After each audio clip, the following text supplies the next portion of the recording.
Ladies and gentlemen, good afternoon. The State University of New York, the Upstate Medical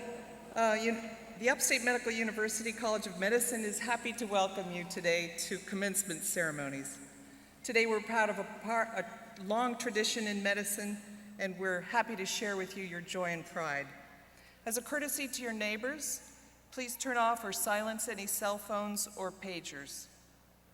And now, please rise as we introduce the Upstate graduates of 2016.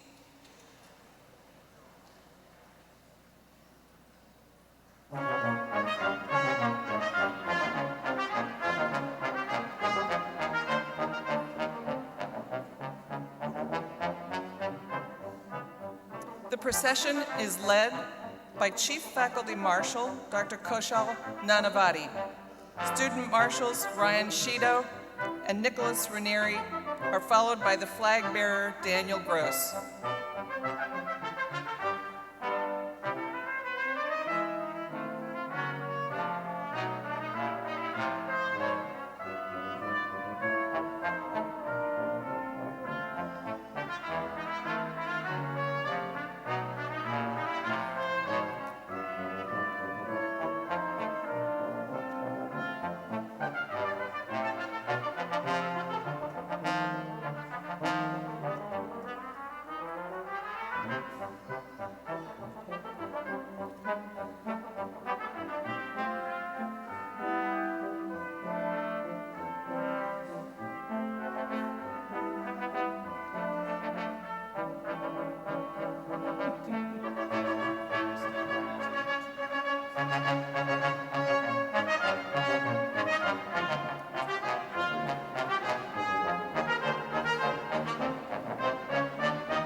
for you.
The faculty is led by faculty marshals Dr. Richard Cantor, Dr. Lazarus Gehring, Dr. Martha Wojtowicz, and Dr. Cynthia Morrow.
The academic Officers and honored guests include Dr. Gregory Eastwood, Oath Administrator and past President, Dr. James Greenwald, National Anthem Singer, Dr. John McCabe, CEO of University Hospital, Dr. Frederick Parker, Professor and Chair Emeritus Surgery, Dr. Thomas Svoboda, Associate Dean of Academic Affairs in Binghamton, Dr. Lenore Boris, Associate Dean of Administration, Binghamton Campus, Dr. Brian Thompson, Assistant Dean of Diversity, College of Medicine, Dr. Paula Treef, Senior Associate Dean for Faculty Affairs, College of Medicine, Dr. Sri Narsapur, Award Recipient, Dr. Paul Shanley, Award Recipient, Dr. Robert Corona, Award Recipient, Dr. Amit Damoon, Award Recipient, Dr. David Duggan, Dean of the College of Medicine, Dr. Rajesh Jave, Dean, Binghamton Campus, Dr. Mark Schmidt, Dean of the College of Graduate Studies, Dr. Julie Rawls-White, Dean of Student Affairs, Dr. Donald Simpson, Dean of the College of Health Professions and Interim Dean of the College of Nursing, Dr. Paul Coe, Associate Dean for Undergraduate Medical Education, Dr. Wanda Thompson, Senior Vice President for Operations, Dr. Christopher Morley, Interim Chair, Department of Public Health and Preventive Medicine, Dr. James Sparks, Member of the Upstate Council, Dr. Dallas Cosgrove, Honorary Degree Recipient, Dr. Samuel Gorovitz, Honorary Degree Recipient, Mr. Thomas Taylor, Chair of the Upstate Council, Ms. Nicole Sifra, Student Speaker, Ms. Danielle Wallace, Student Speaker, and Dr. Danielle LaRocca-Reyna, President, Upstate Medical University.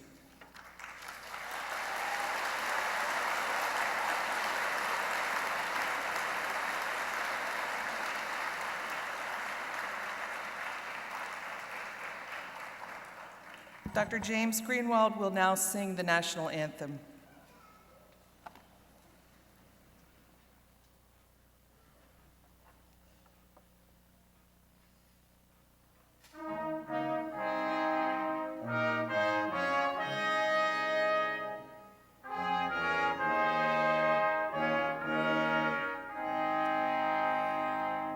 Oh, say, can you see by the dawn's early light what so proudly we hailed at the twilight's last gleaming, whose broad stripes and bright stars through the perilous fight o'er the ramparts we watched were so gallantly streaming, and the rocket's red glare, the bombs bursting in air, gave proof through the night that our flag was still there.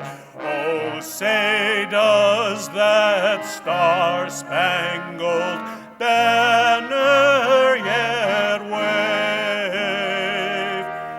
o'er the land of the free and the home of the brave?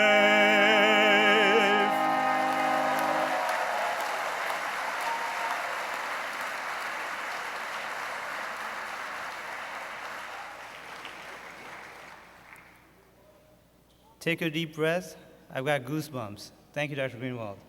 I'd like to introduce, and it's my pleasure to introduce Dr. David Duggan, Dean of the College of Medicine. Thank you very much. How about another round of applause?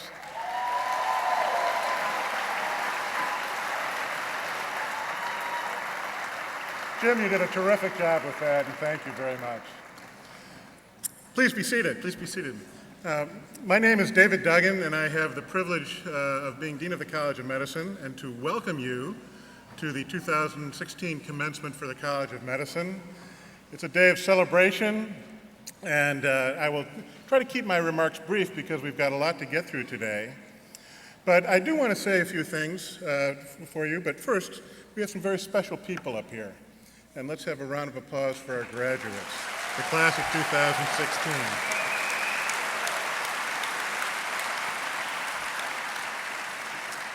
Now, they would not have been successful without the support of many others. And so I'd like to welcome all of those people here today as well.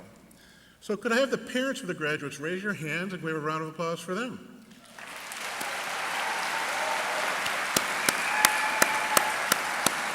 And are there any grandparents here? Can we see your hands?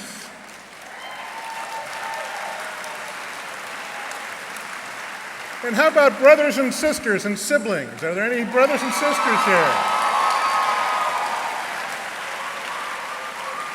How about aunts and uncles? Do we have some aunts and uncles?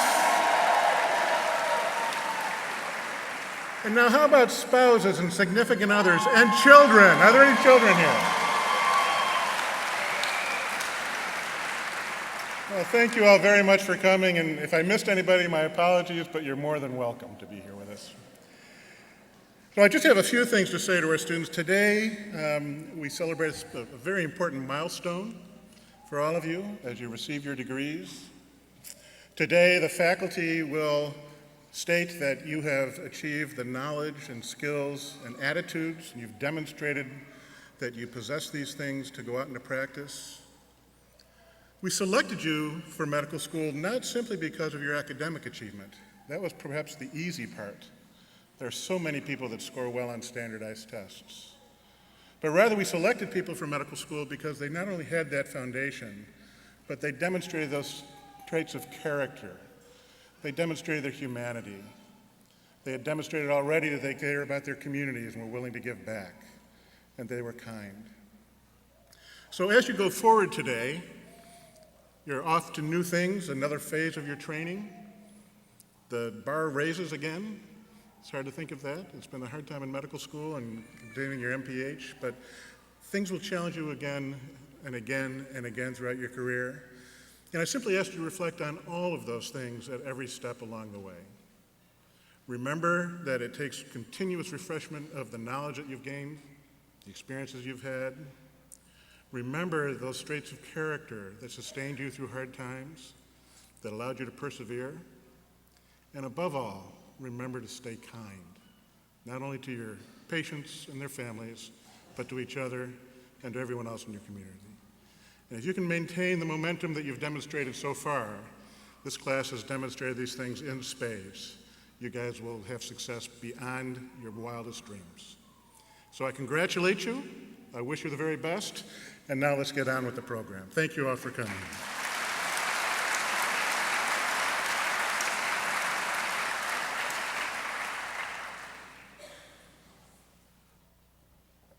It gives me great pleasure and honor to introduce Dr. Danielle LaRoccarina, President of the State University of New York, Upstate Medical University.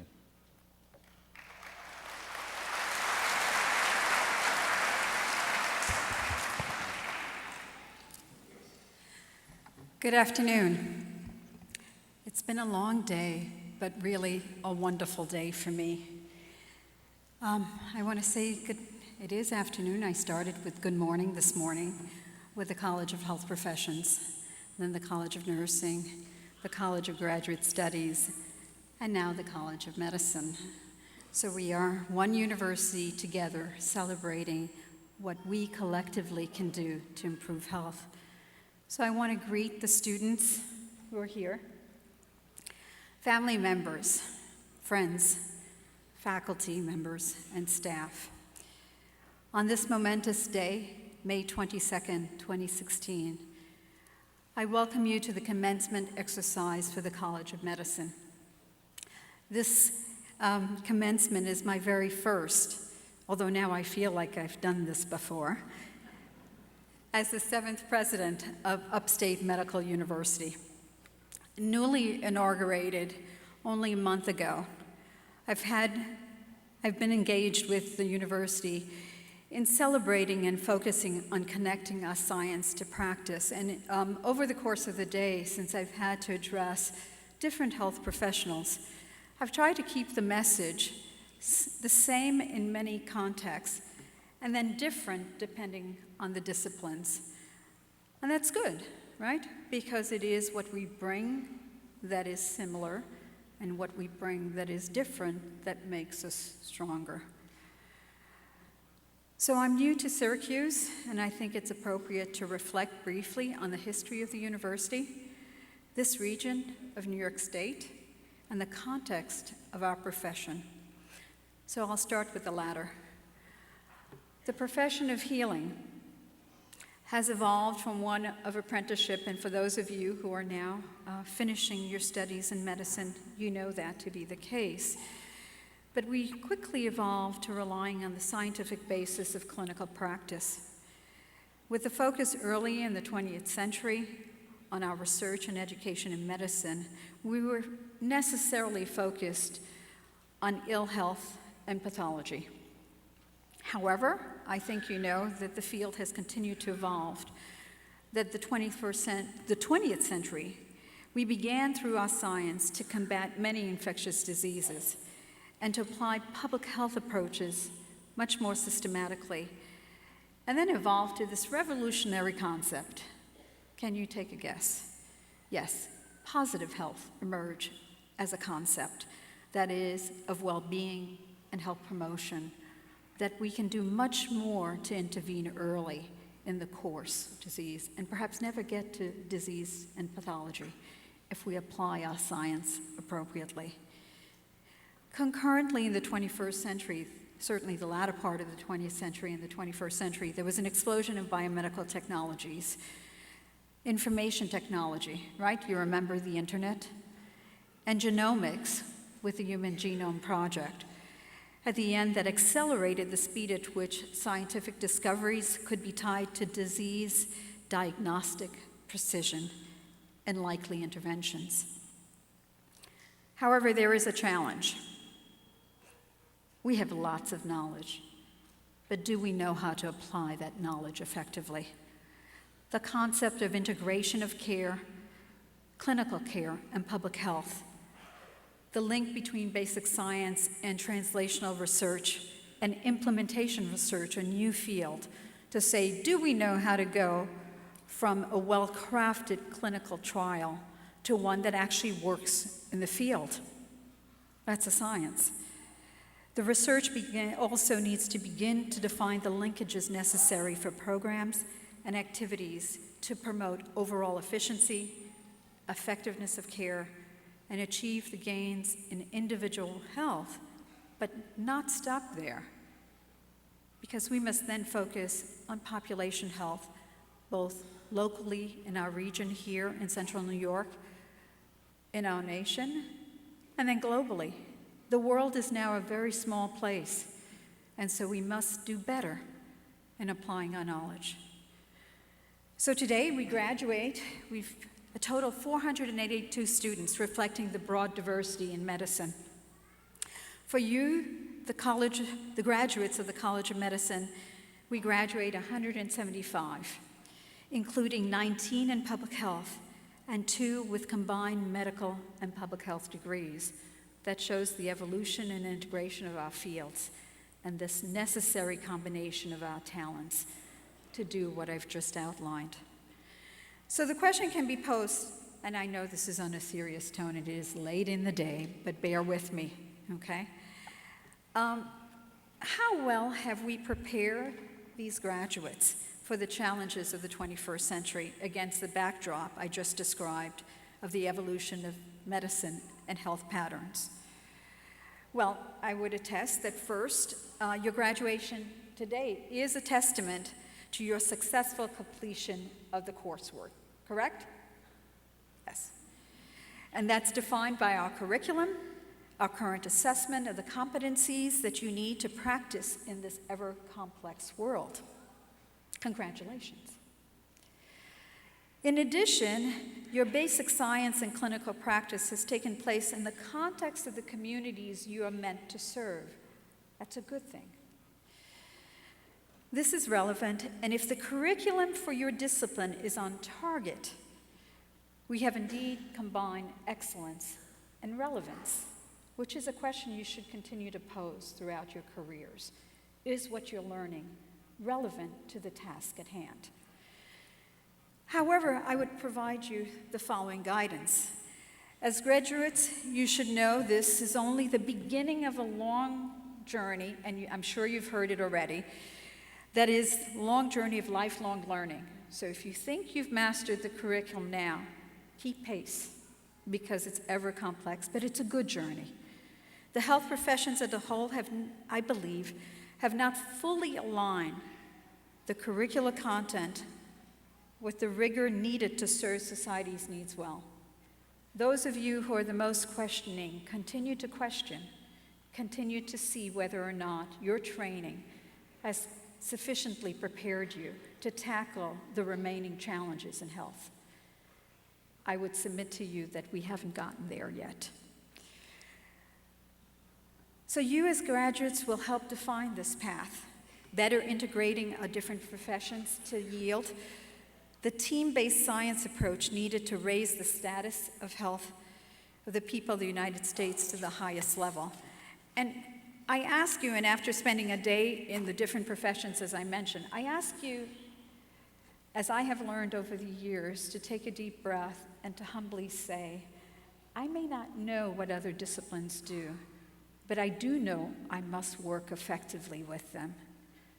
So the task of you, the graduates of the College of Medicine, is to better link what we do learn in our different disciplines to apply them equitably. This will require new and ethical alliances between the scientific discovery and academia and industry. I'm sure you've heard that. Novel medical education curricula, and really hard policy decisions to disseminate the fruits of those discoveries to achieve equitable access locally and globally. You've heard health disparities. Well, analyze those and the root causes of those health disparities to begin to provide solutions. So your accomplishments are certainly in line with the history of this great university. The university, many of you may know, has its roots in the founding in 1834 of the Medical Institution of Geneva College, the earliest direct forerunner of Upstate Medical University. It is the second oldest medical school in New York State after Columbia University, and that was in 1767. And at its inception, the medical college had the establishment of an intense curriculum of broad education. I found this interesting from its founder, Edward Cutbrush, Jr., MD, who emphasized the speaking of many languages to facilitate an understanding of the medical language of many cultures. I think we've gone away from that because many of our students are not multilingual or multicultural in their experience, and yet our increasingly diverse society demands it. So I thought this was fascinating, that these concepts are not new, but was built into the foundation of our profession, and I think we should reclaim them. Cutbrush is also noted to have stated, quote, "The life of a conscientious practitioner should be the life, yes, I hate to tell you, the life of study, research, and reflection." So Cutbrush wanted this course of study to be 4 to 5 years, which was not achieved until the first medical courses were offered by Syracuse University in 1872, where it went to 3 years and subsequently went to 4 years. Our university, as you know, has seen many firsts. It's relevant to say that it graduated the first woman physician in the United States, Elizabeth Blackwell, and one of the first African-American women physicians, Sarah Logan. So we have a proud history, but we have many challenges ahead. So despite that, I think you're up to the challenge. What do you think? Yeah, okay.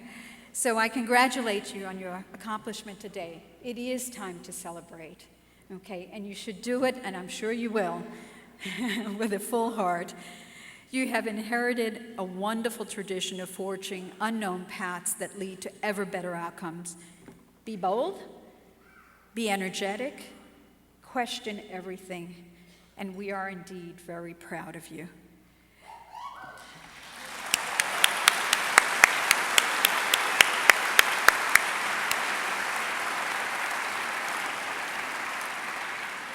So at this time, I think it's fitting to ask all family members and friends of the graduates to stand. Please.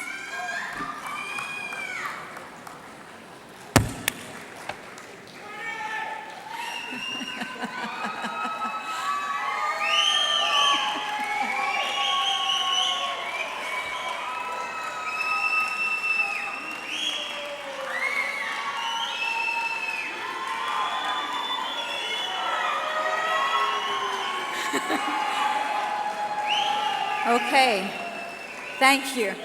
Yes, I did want you to celebrate, but so the reason for standing is that it is our time at the university here to thank you for the support you have given these physicians. I'm certain it is indeed, first of all, their inner strength, their strength of character that has gotten them this far. But they could not have achieved the success without you. So I celebrate all of us today. Thank you.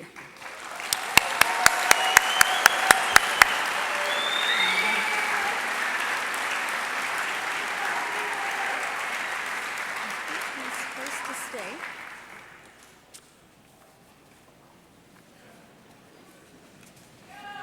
The degrees from the College of Medicine will now be conferred by President Arena. Dr. David Duggan, Dean of the College of Medicine, and Dr. Christopher Morley, Interim Chair, Department of Public Health and Preventive Medicine, will present recipients from the Central New York Masters of Public Health program. Dr. Locarina. Dr. Morley and I have the honor to present these recipients of the degree Master of Public Health. They have satisfied the requirements established by the faculty and have been recommended by the faculty for the receipt of this degree.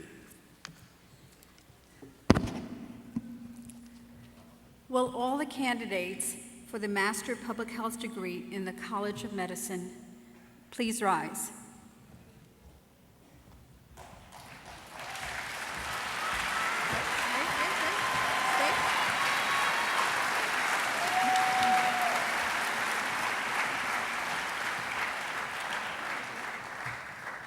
By virtue of the authority vested in me by the trustees of the State University of New York, upon completion of all requirements, I confer upon you the degree Master of Public Health with all its rights, privileges, and obligations. Please come forward to be recognized.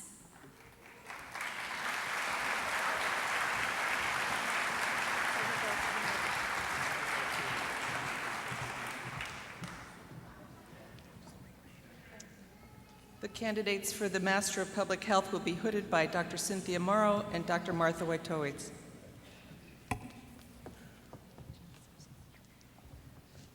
Karen Ann Januszewski.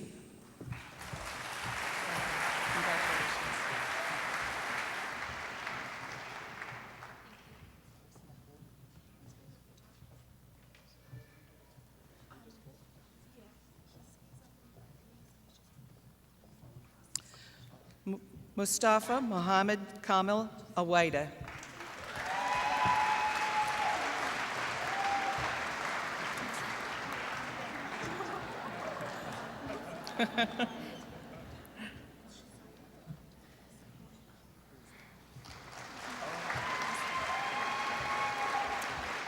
Thomas M. Grisham. Thank you.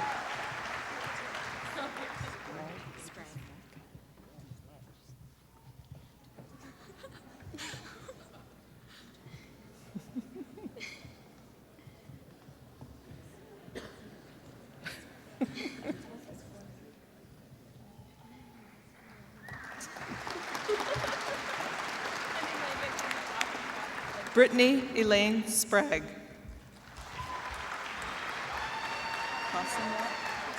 Thanks.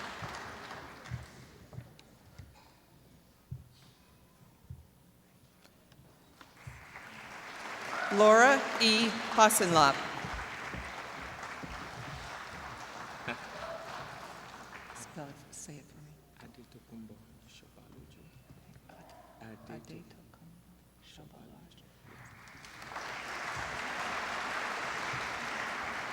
Adetokumbo Shabalaju. Kaylin Falston. Thank you. Thank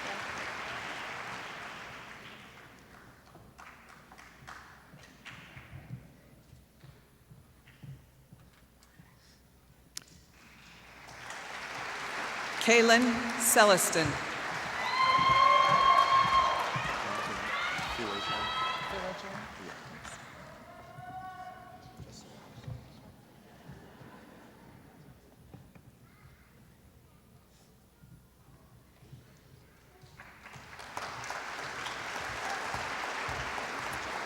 Malcolm D. Philligen.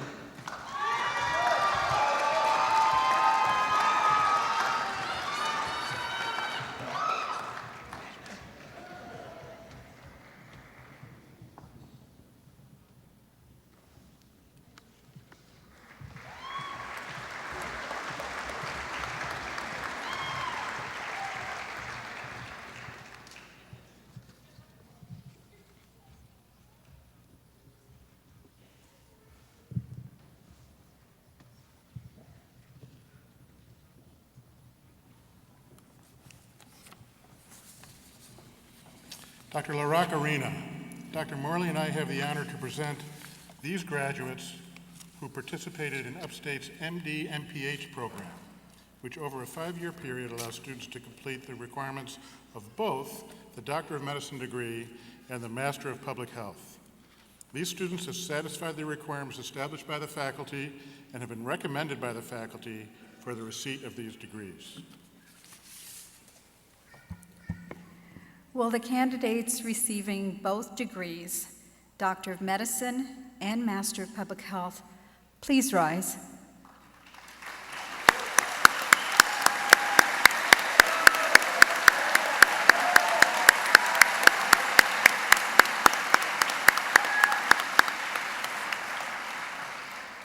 By virtue of the authority vested in me by the trustees of the State University of New York, upon completion of all requirements, I confer upon you the degrees Doctor of Medicine and Master of Public Health, with all the rights, privileges, and obligations. Please come forward to be recognized.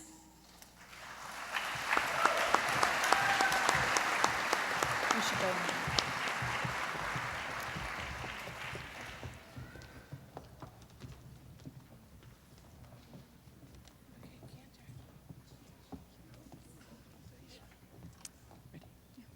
Leisha S. Alex, MD MPH, Family Medicine Scholarship Award, Harry Feldman, MD Preventive Medicine Award, Leonard Tao Humanism and Medicine Award, Medical Alumni Student Citizen Award, the Endocrine Society Medical Student Achievement Award, Gold Humanism Honors Society.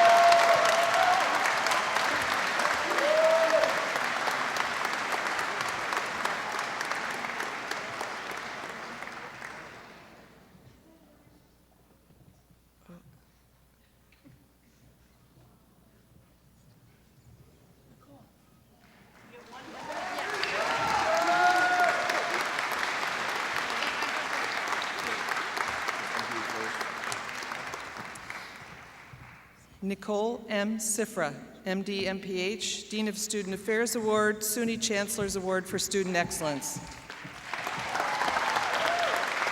Thank you. It's easier.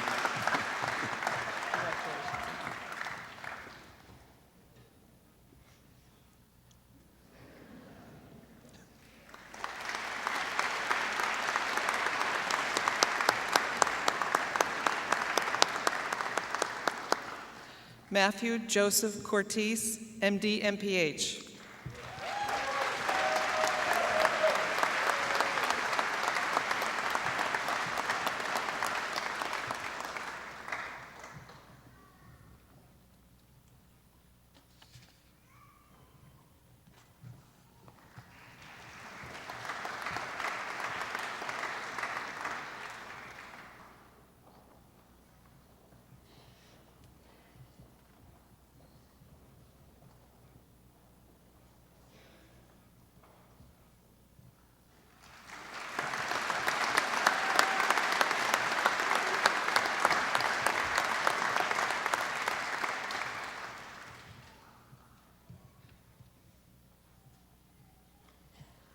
Dr. David Duggan, Dean of the College of Medicine, will now present the recipients of the degree Doctor of Medicine. He will be joined by Dr. Rajesh Dave, Dean of the Binghamton campus. Sit down.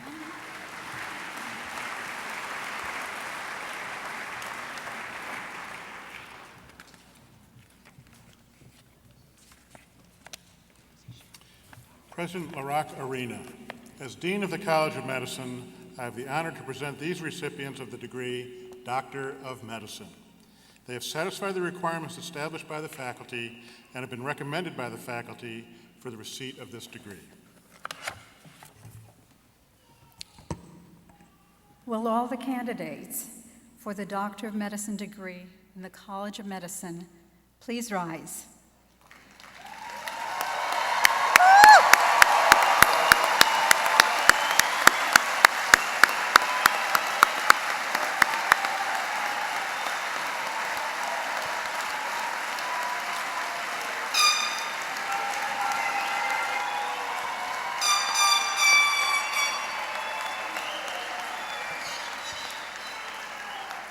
Thank you. By virtue of the authority vested in me by the trustees of the State University of New York, upon completion of all requirements, I confer upon you the degree, Doctor of Medicine, with all its rights, privileges, and obligations. Please come forward to be recognized.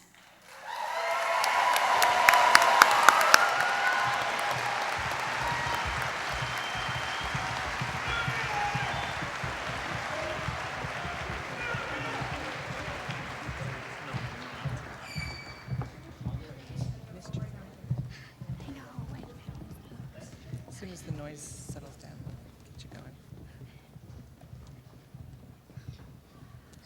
So this is what it's like to wear a dress.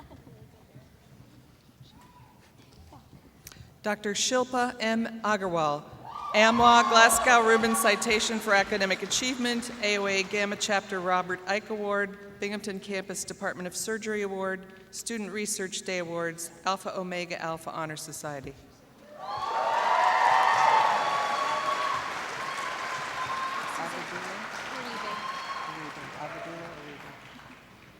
Dr. Susanna Ugadulu Aribe.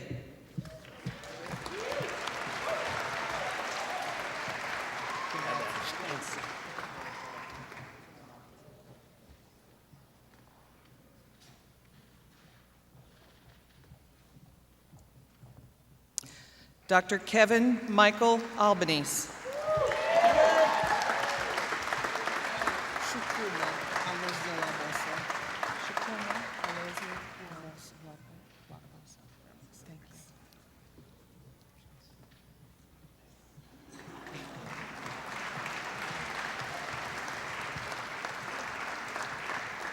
Dr. Shukuma Alozie Nwagbosa.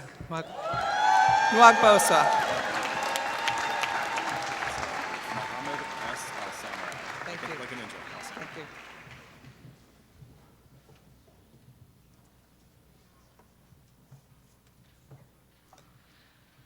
Dr. Mohammed S. Al-Samurai.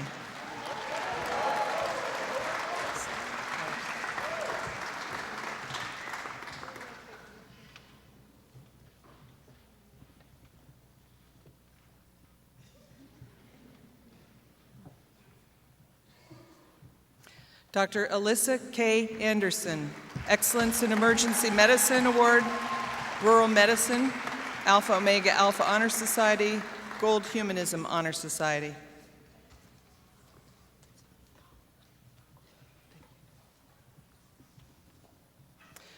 Dr. Colin Marshall Anderson.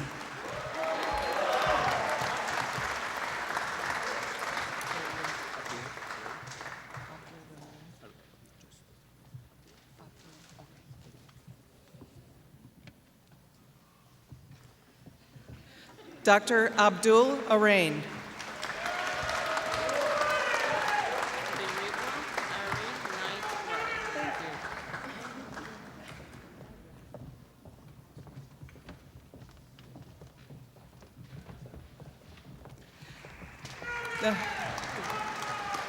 Dr. Doreen Biribwa Ari Nightway.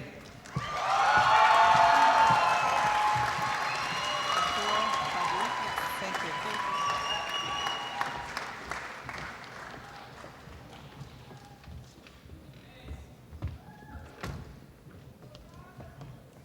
Oops. Oh, no.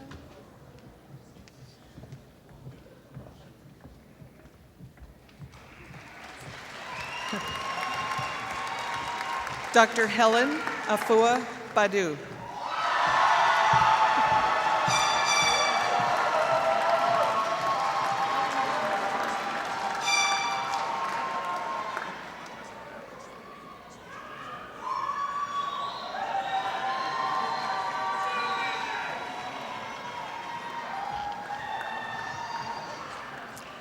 Dr. Molly R. Belkin.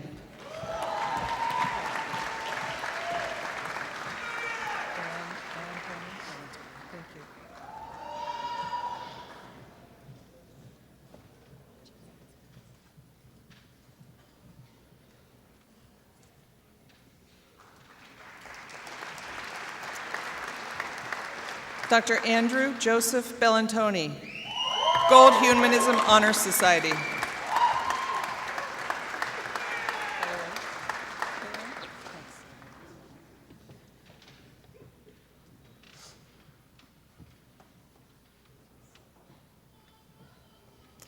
Dr. Kaylin T. Bellaros.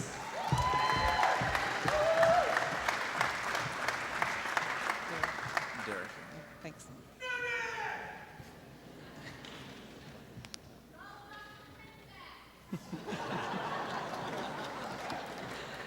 Dr. Derek S. Benson.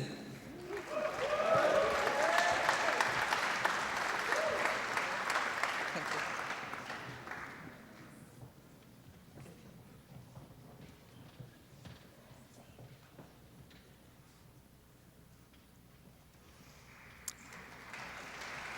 Dr.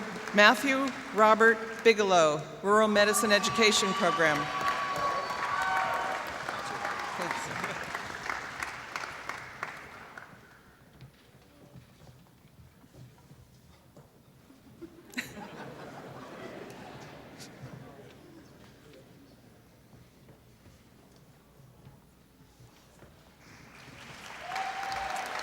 Dr. David L. Bloom. Mikhail Blaker. Thank you.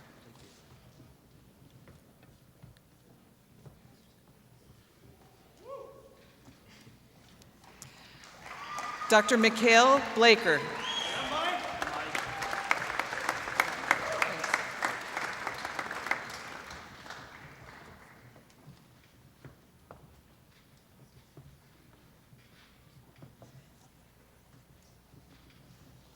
Dr. Joshua R. Bonville, Alpha Omega Alpha Honor Society, Gold Humanism Honor Society, Rural Medicine Education Program.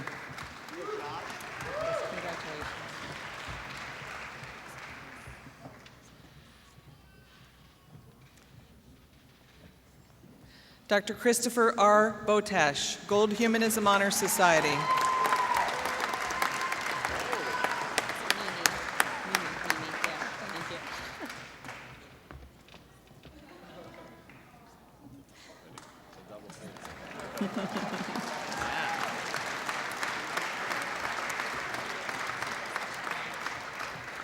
Dr. Mimi Christina Briggs. Good. Thank you very much.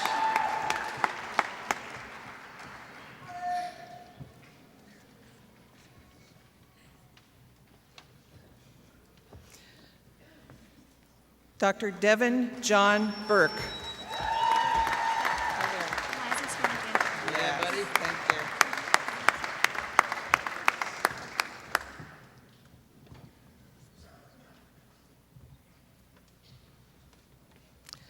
Dr. Liza Stern Cantor, Gold Humanism Honor Society. Dr. Cantor is being hooded by Dr. Richie Cantor, Alumni President and Faculty Marshal, who also happens to be her father.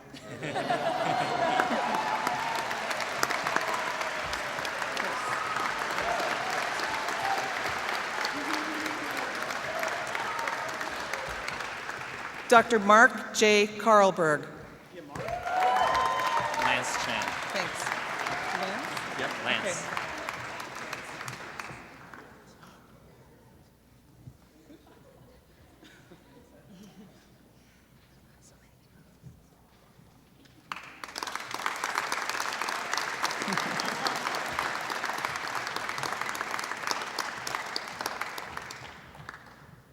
Dr. Lance Chan.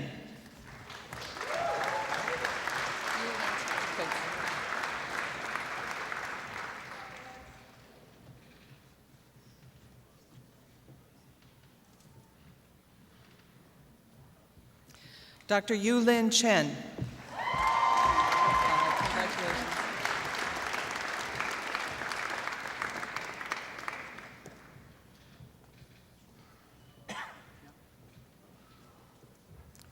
Dr. Jessica M. Cristiano, Gold Humanism Honor Society.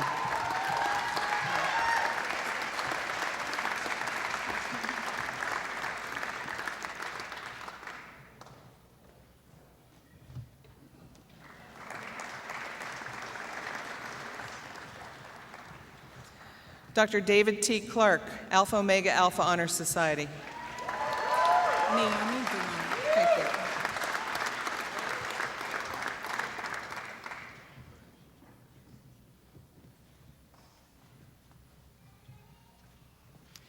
Dr. Naomi DeLone.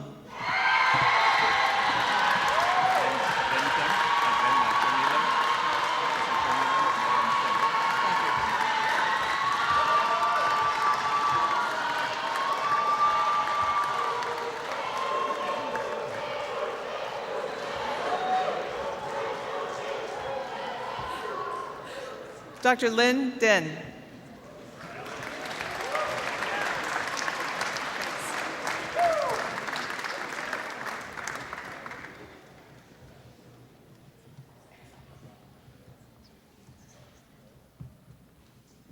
Dr. Kyle Matthew Devens, Association of Pathology Chairs Honor Society, Pathology Department Award, Alpha Omega Alpha Honor Society, Rural Medicine Education Program.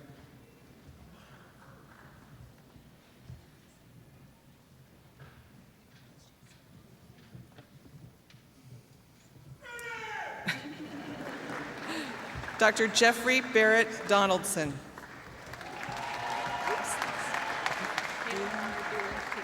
Thank you.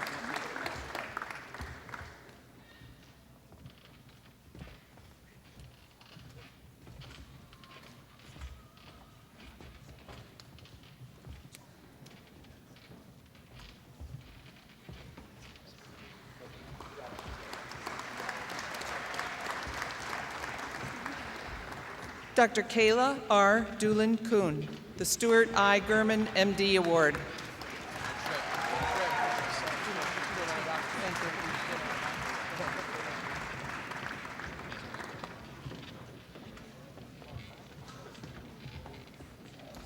Dr. Cheryl L. Dumond Martinez.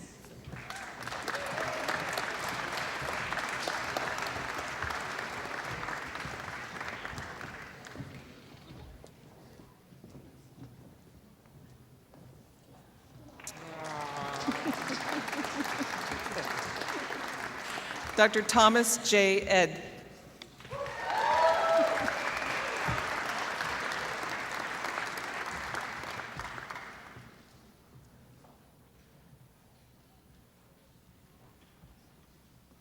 Dr. Peter Jeremiah Edmonds, Gold Humanism Society, Rural Medicine Education Program.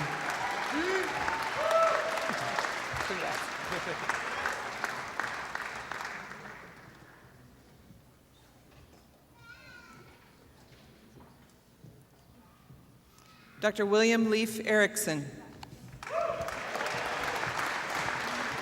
Thank you.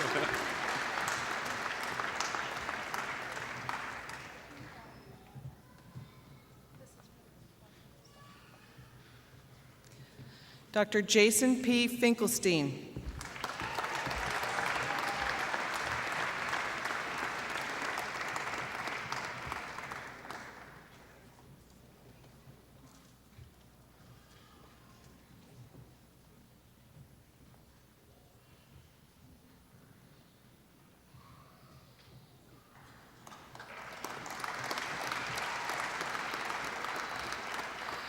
Dr. Marie Lawrence Fleury, the James L. Potts, MD, Medical Principles Award. Thank you.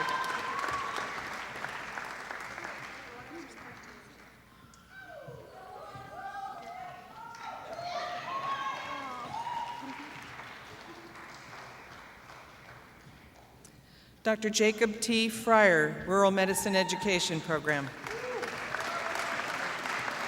Cool. Thanks.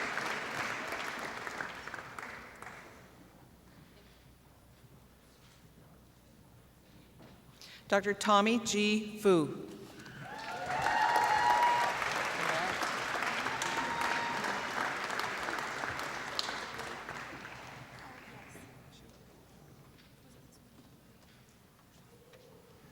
Dr. Melissa Marie Gadsden, the Amwa Glasgow Rubin Citation for Academic Achievement, the Merck Manual Award, AOA Gamma Chapter Robert Ike Award, Alpha Omega Alpha Honor Society. I need a couple of breaths. Sorry. Dr. Ellie M. Garbade, Amwa Glasgow Rubin Citation for Academic Achievement, AOA Gamma Chapter Robert Ike Award, Association of Pathology Chairs Honor Award, David Turner Award, Excellence in Pathology Award, Medical Alumni Association Achievement Award, Medical Alumni Student Citizen Award, Merck Manual Award, Pathophysiology Outstanding Achievement Award, SUNY Chancellor's Award for Student Excellence, William J. Williams, MD Award in Internal Medicine, Alpha Omega Alpha Honor Society, and Gold Humanism Honor Society. It's short.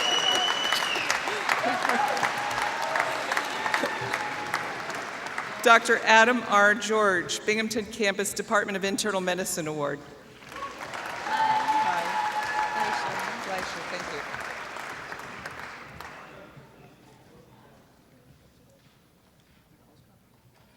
Dr. Stephanie Gleischer, Outstanding Medical Student in Urology.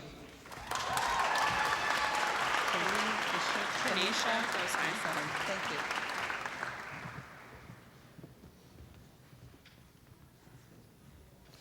Dr. Valini Ganesha Gosain, Gold Humanism Honor Society.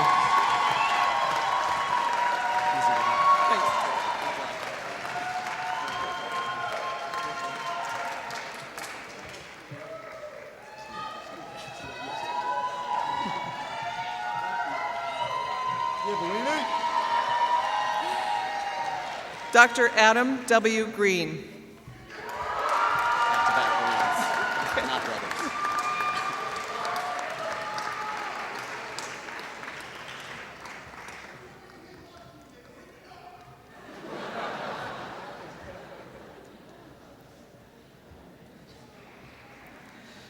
Dr. Walter Seth Green.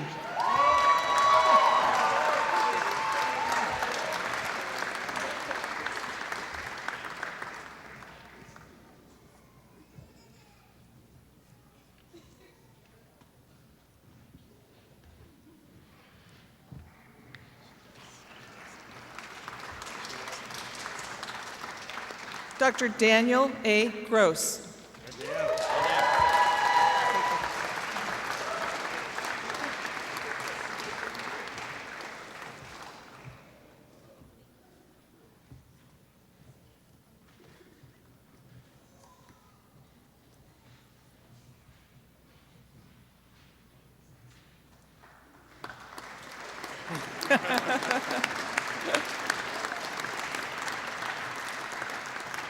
Dr. Daniel C. Grove, Alpha Omega Alpha Honor Society.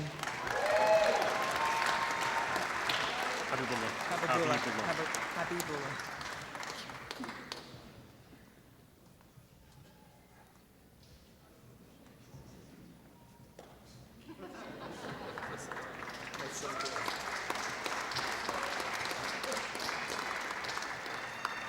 Dr. Junaid M. Habibullah. Thank you.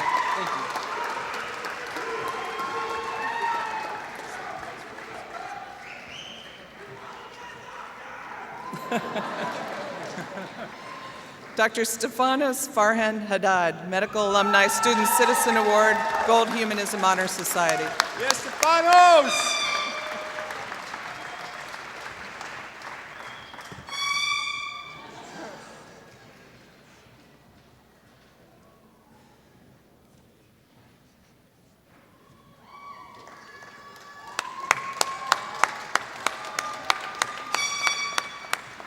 Dr. Matthew F. Helm, Medical Alumni Student Citizen Award, Alpha Omega Alpha Honor Society, Gold Humanism Honor Society.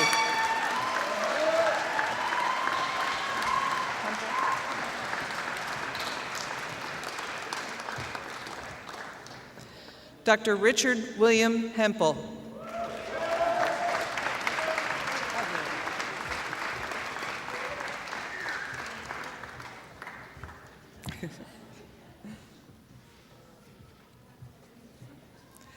Dr. Claire Marie Hennigan, Howard L. Weinberger, MD Award in Pediatrics, Alpha Omega Alpha Honor Society.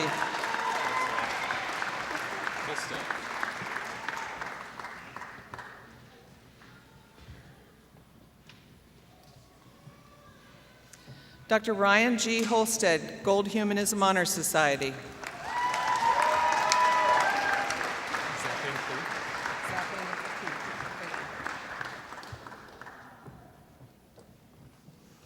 Dr. Zapping Hu.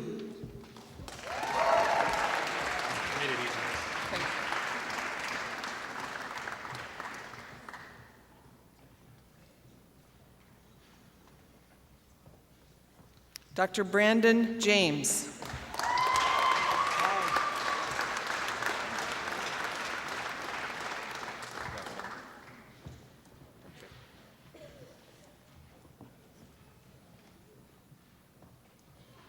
Dr. Finney T. John, Alpha Omega Alpha Honor Society. Can I just write anything after that?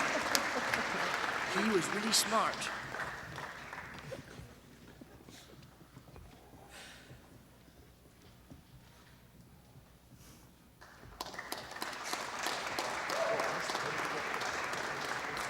Dr. Stephen T. Karniski, Alpha Omega Alpha Honor Society.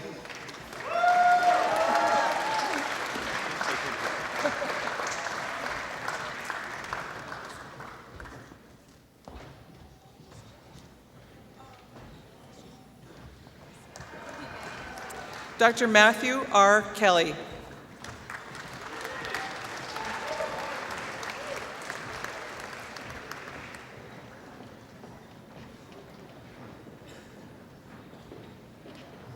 Dr. Patrick Owen Kenny, Rural Medicine Education Program.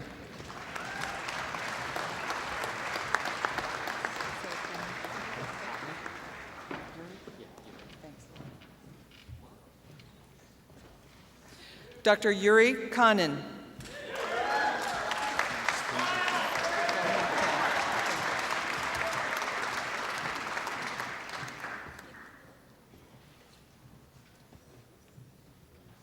Dr. Donghee Kim.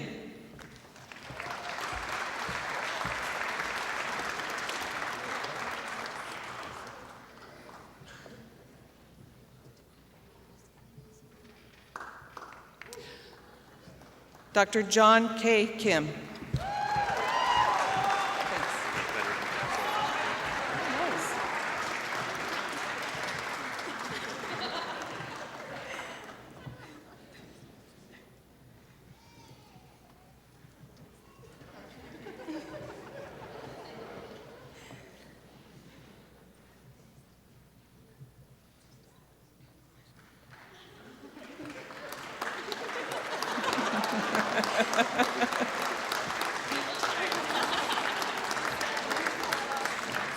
Dr. Brandon S. King, Gold Humanism Society, Rural Medicine Education Program, Veteran U.S. Army.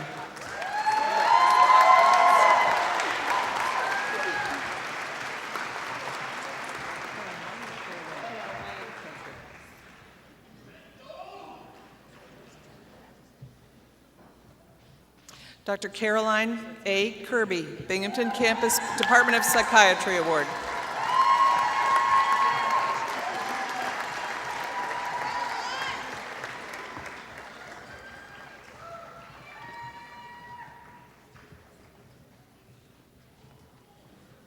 Dr. Sarah Ann Klein, Mark H. Hollander, MD, Psychiatry Award.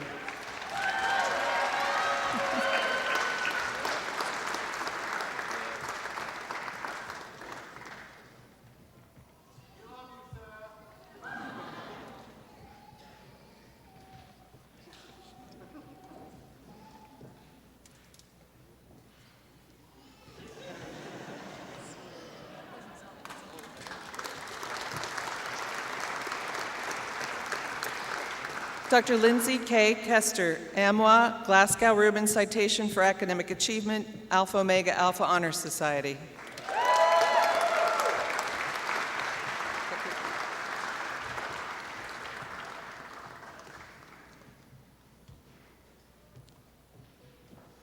Dr. Rachel A. Kopicki, Rural Medicine Education Program. Thank you.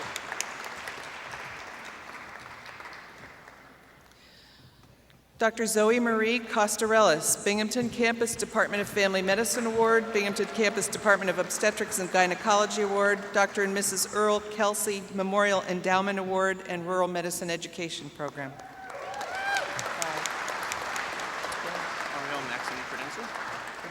Thank you. Dr. Ariel Maxim Credencer. Thank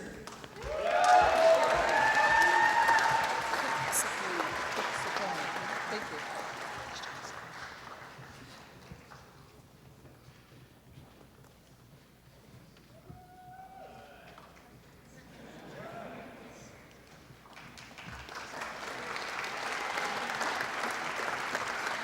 Dr. Rachel Cook Saccone, Gold Humanism Society, Rural Medicine Education Program. Very good to see you. Congratulations.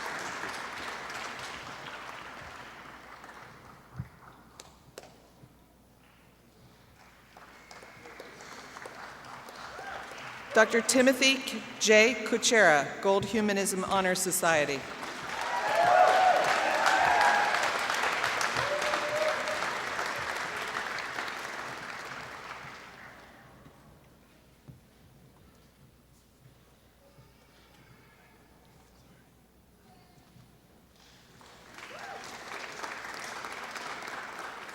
Dr. Michael D. Kuhn.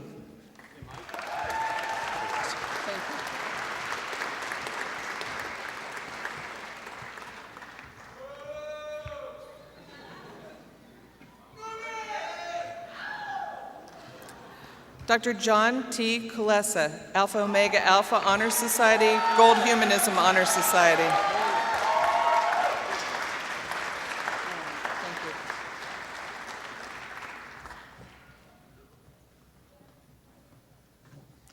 Dr. Catherine M. Lon, Rural Medicine Education Program.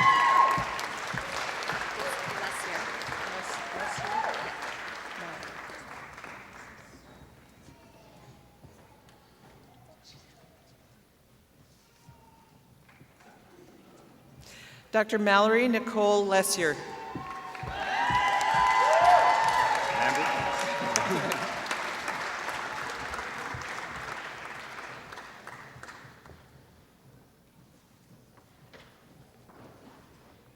Dr. Lambert Lewis.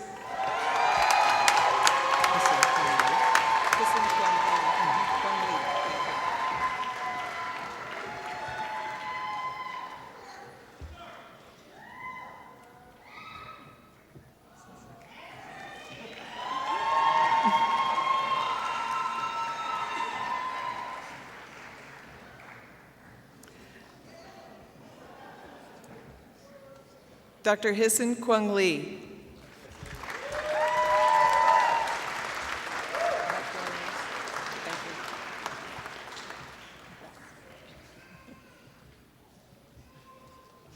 Dr. Jeffrey S. McDaniels, Rural Medicine Education Program.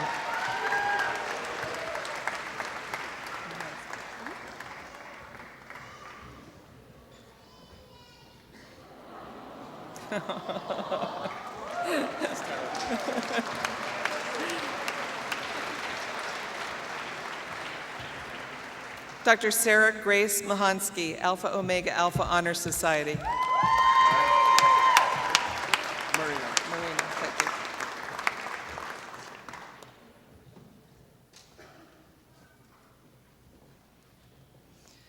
Dr. Thomas Michael Marino.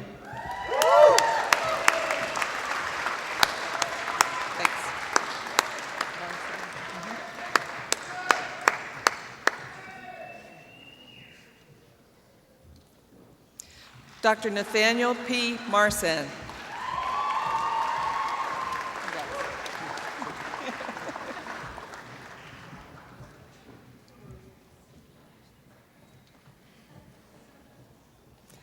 Dr. Fidel J. Martinez.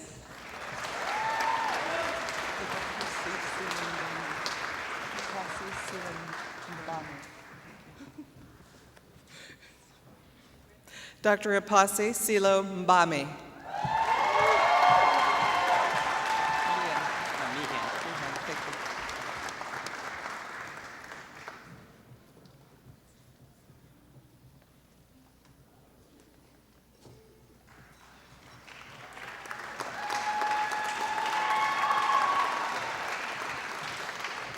Dr. Leonardo Thomas Meehan.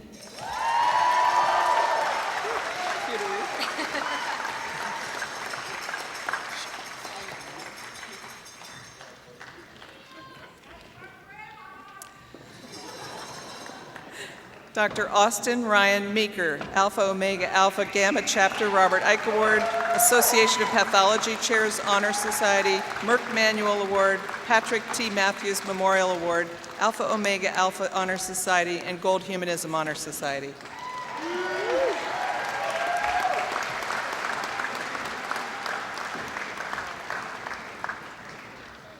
Dr. Kelsey D. Mitchell, Rural Medicine Education Program, Gold Humanism Honor Society. Thank you.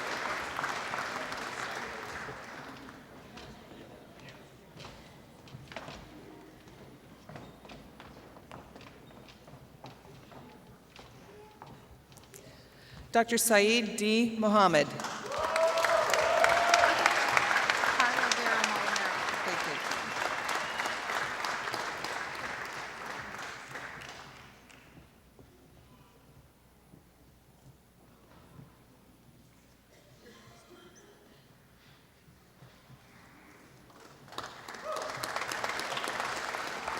Dr. Carla Vera Molinero.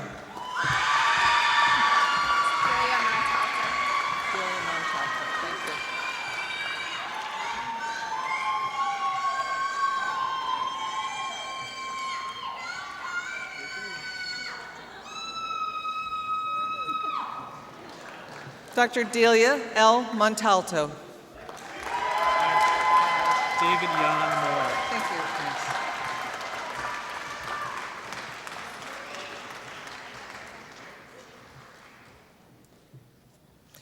Dr. David Jan Moore.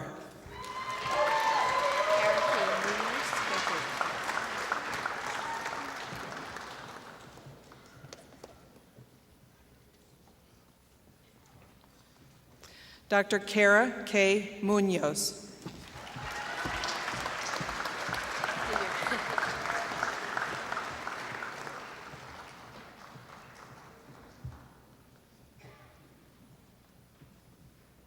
Dr. Allison Beth Murray.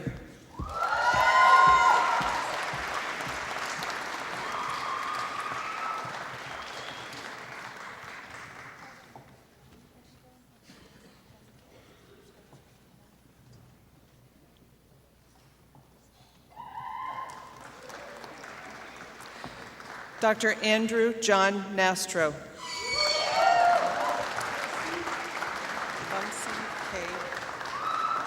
Thank you.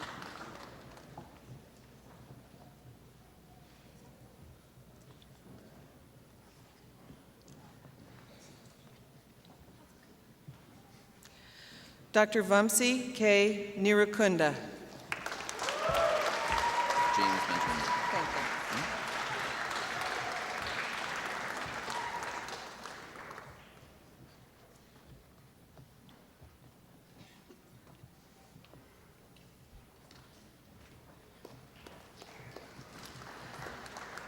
Dr. James Benjamin Newman, Gold Humanism Honor Society.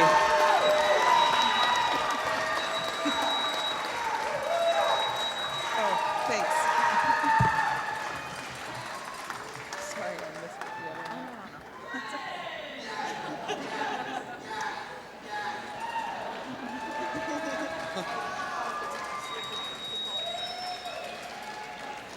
Dr. Maria Carolyn Nicholas, Alpha Omega Alpha Honor Society.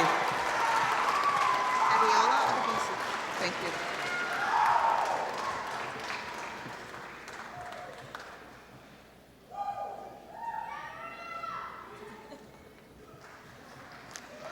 Dr. Adiola T. Odebisi.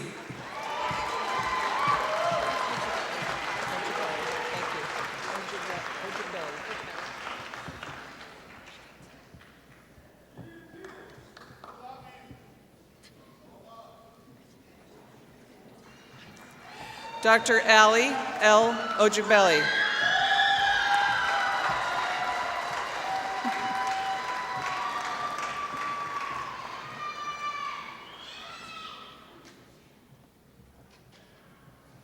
Dr. Benjamin Ernst Onderdunk, Student Research Day Award, Association of Pathology Chairs Honor Society, Alpha Omega Alpha Honor Society, Gold Humanism Honor Society. Thanks. Dr. Dana O'Toole.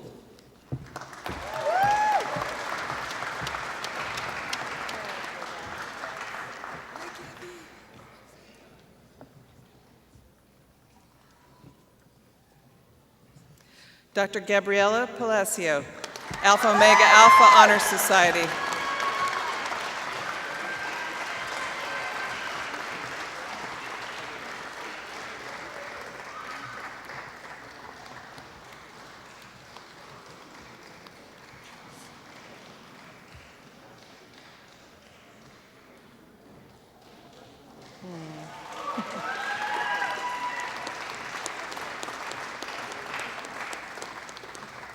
Dr. Kelly Rajesh Patel, Gold Humanism Honor Society.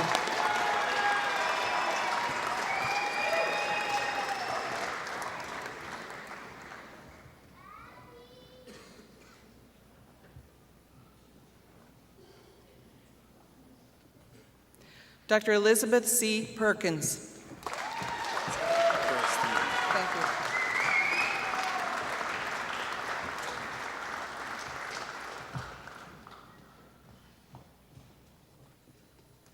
Dr. Matthew David Pearlstein, Alpha Omega Alpha Honor Society.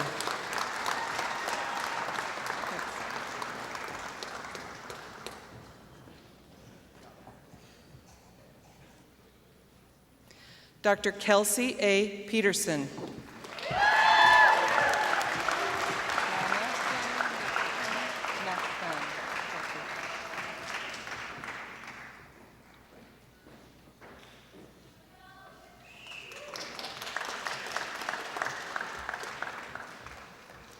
Dr. Lana Nok Van.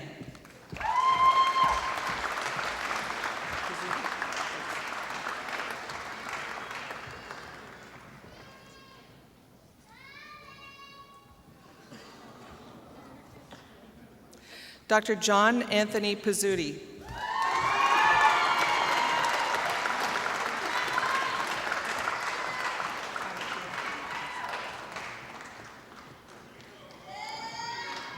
Dr. Kelsey Grace Palmatier, Rural Medicine Education Program.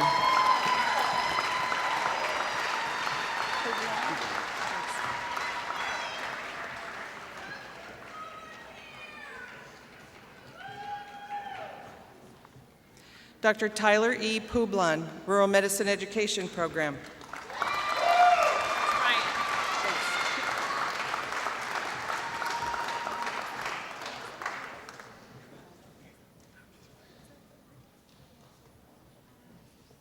Dr. Ryan Mary Quinn, Gold Humanism Honor Society.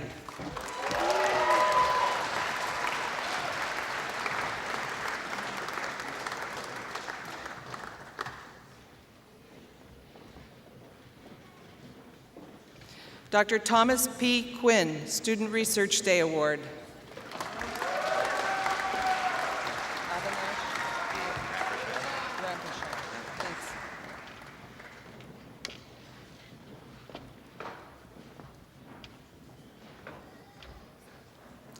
Dr. Avinash V. Ramprasad.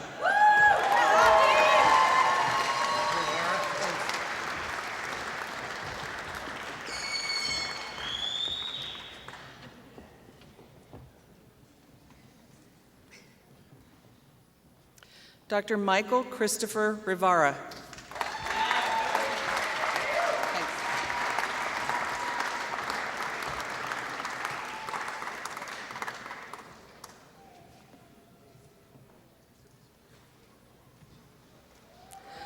Dr. Elaine Rodriguez.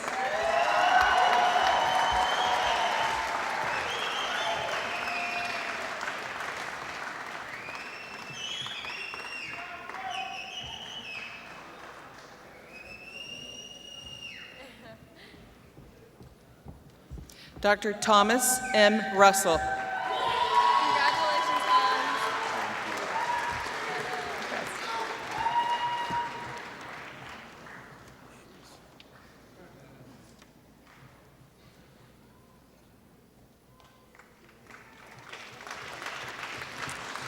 Dr. H. Hans Salamanca Granados, John Bernard Henry Endowed Scholarship Student Research Day Award.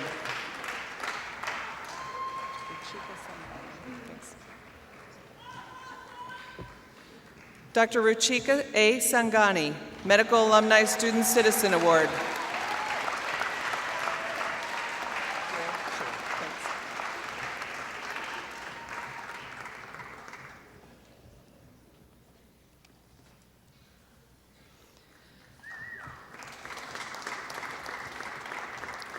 Dr. Jeremy M. Shore, Rural Medicine Education Program.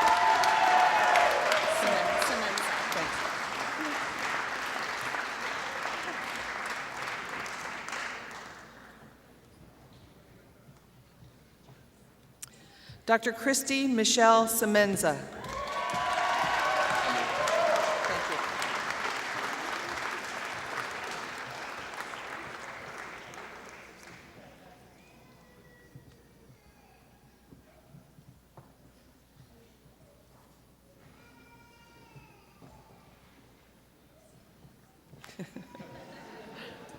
Dr. Anoop S. Shah.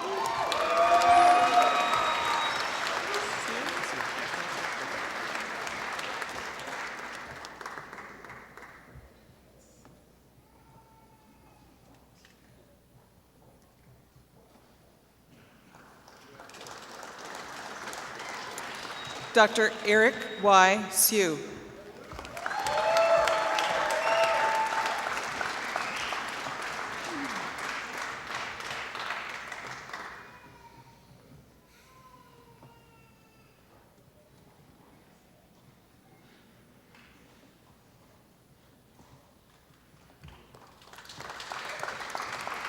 Dr. Alan Michael So.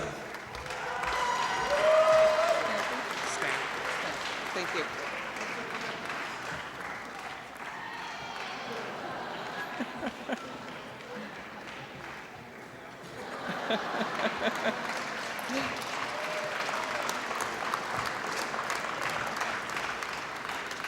Dr. Simon Oliver Stamp.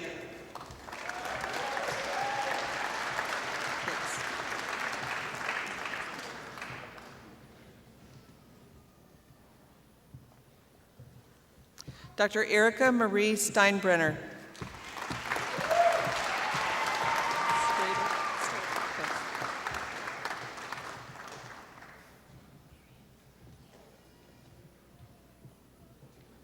Dr. Mary Catherine Strader, Rural Medicine Education Program.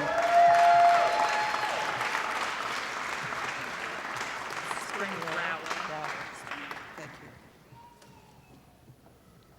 Dr. Allison Spring Rowell Stringham, Medical Society of the State of New York Community Service Award, Rural Medicine Education Program. Thank you. Dr. Cindy Shang Su.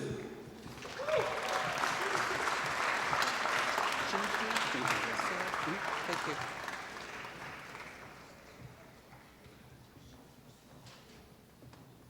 Dr. James Jinky Sewell.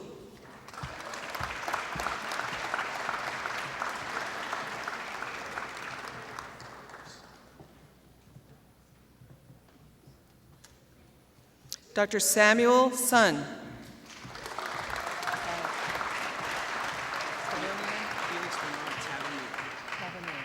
Thanks.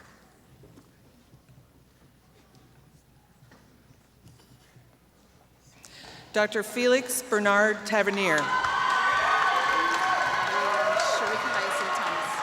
Thank you.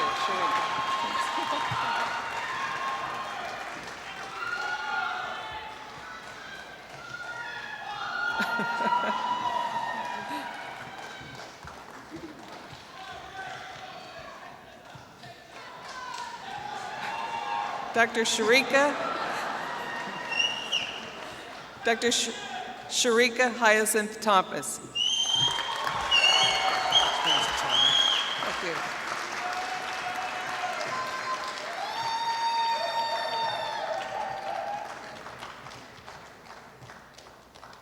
Dr. Willie W. Jung. Sergey G. Toshinsky is okay. Thank you.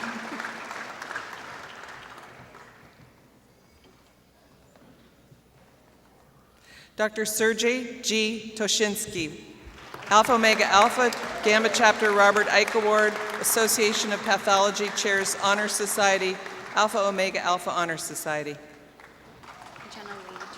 Thank you. Dr. Jenna Lee Trombley, American College of Emergency Physicians Medical Student Professionalism and Service Award, Gold Humanism Honor Society, Rural Medicine Education Program. May Elizabeth Tong has your pair of tongs. Okay, Nicole May Elizabeth Tong. Thank you.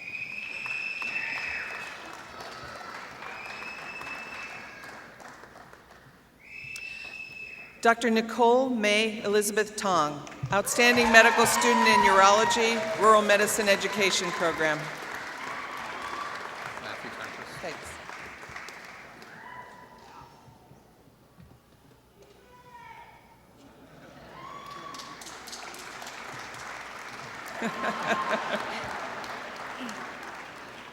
Dr. Matthew J. Turnquist, Ernest Carhart, MD, Paul Palmer, MD Award, Excellence in Anatomical Sciences Award.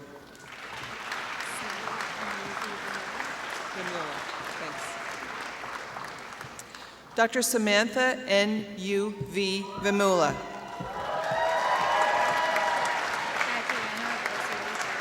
Thank you.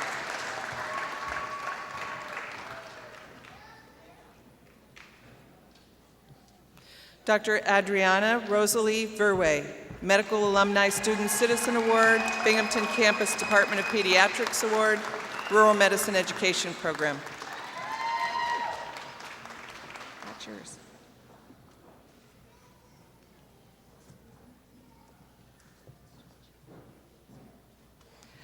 Dr. Jordan Richard Vokes, Alpha Omega Alpha Gamma Chapter Robert Ike Award, Association of Pathology's Chairs Honor Society, David G. Murray, MD, Orthopedic Surgery Award, Alpha Omega Alpha Honor Society.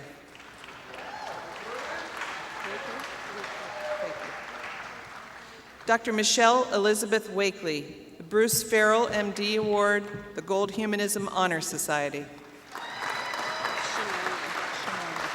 Thanks.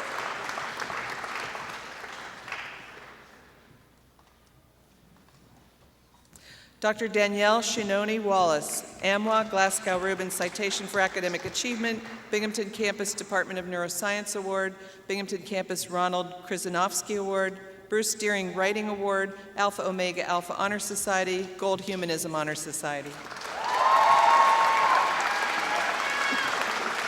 Thanks. Dr. Michael Isaac Zach Walshon.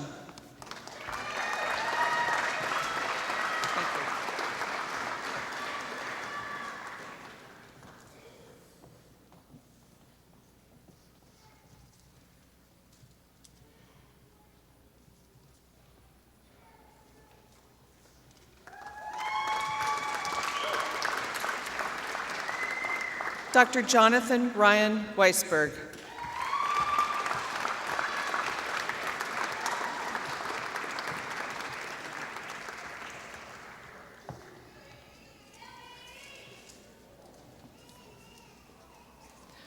Dr. Kimberly M. Wells, Rural Medicine Education Program.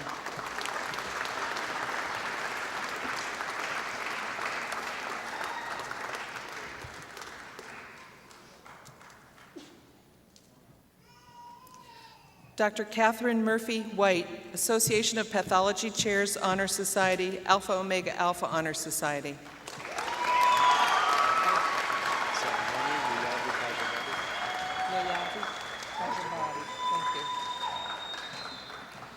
Dr. Mani Yayavi Tajabadi.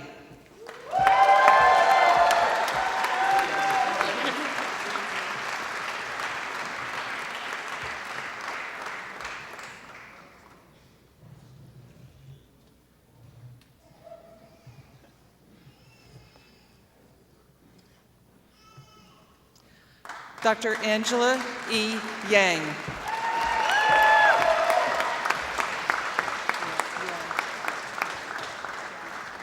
Thank you.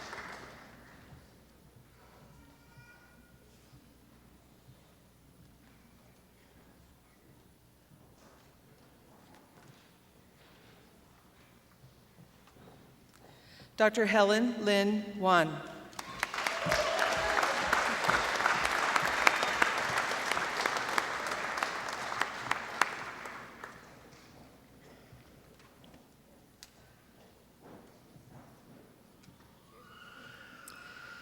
And Dr. Arthur Zack, Alpha Omega Alpha Honor Society.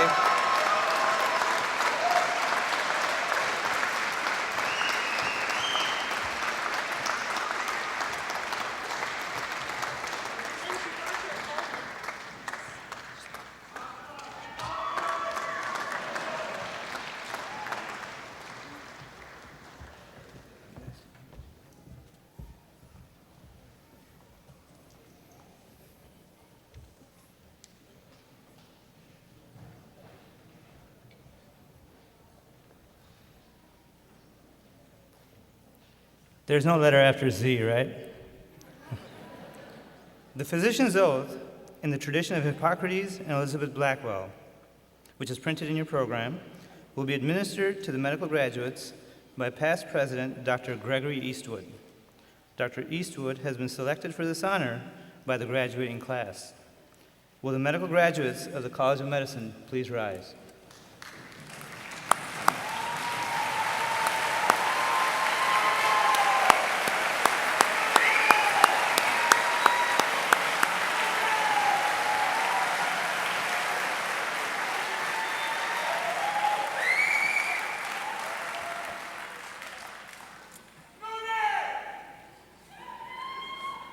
So colleagues, in the class of 2016, I want to offer my own congratulations to you, and I want to give you my thanks for selecting me to do this. It's a real honor, and it pleases me very much.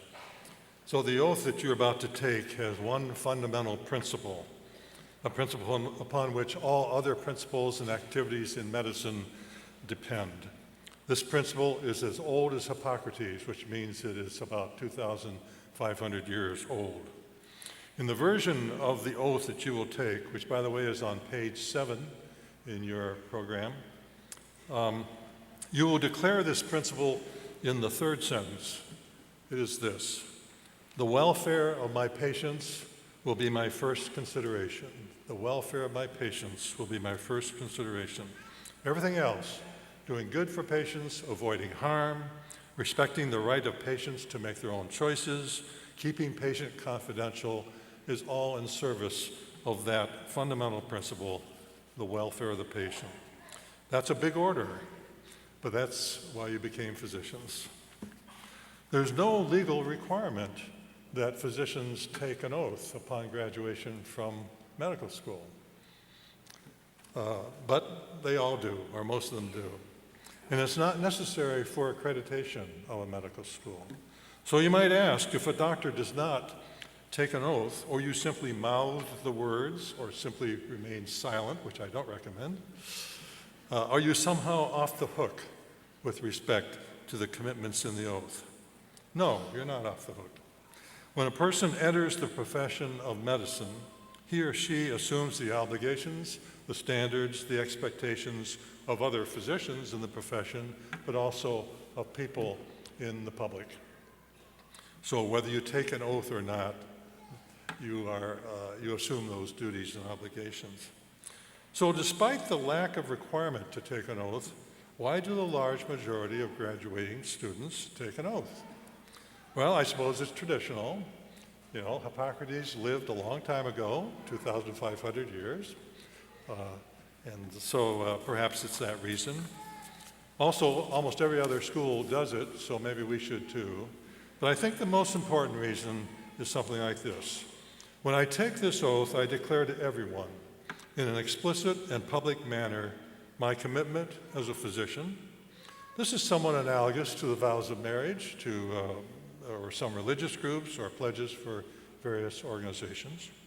When I take this oath, I do it as a matter of pride and identity with a venerable profession in the service of humankind, committed to the welfare of the patient. So I also declare these commitments for myself as well as for others. So in that spirit, I ask the graduating class to repeat with me, not after me, but simultaneously with me. And look at page 9 as we do this, and we'll all begin at the same time and finish simultaneously. I enthusiastically commit my life to serving patients. I will practice my profession with integrity, dignity, and humility. The welfare of my patients will be my first consideration, and I will advocate for them. May I never see in the patient anything but a fellow human in need. I will treat all patients with compassion, no matter how much they differ from me. I will preserve my patients' confidentiality and respect my patients' choices. I will work together with my colleagues in the service of our patients. I will acknowledge my limits, maintain my skills, and seek help when needed. I will give to my teachers the respect and gratitude that is their due, be a role model for students, and share my knowledge with patients and colleagues.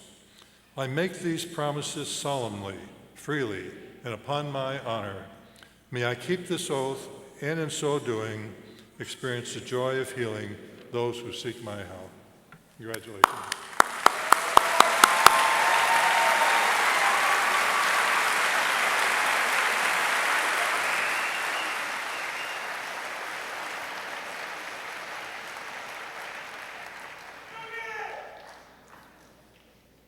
You may be seated. Nicole Sifra has been selected by the Masters in Public Health class of 2016 as their student speaker. Will Dr. Sifra please come forward?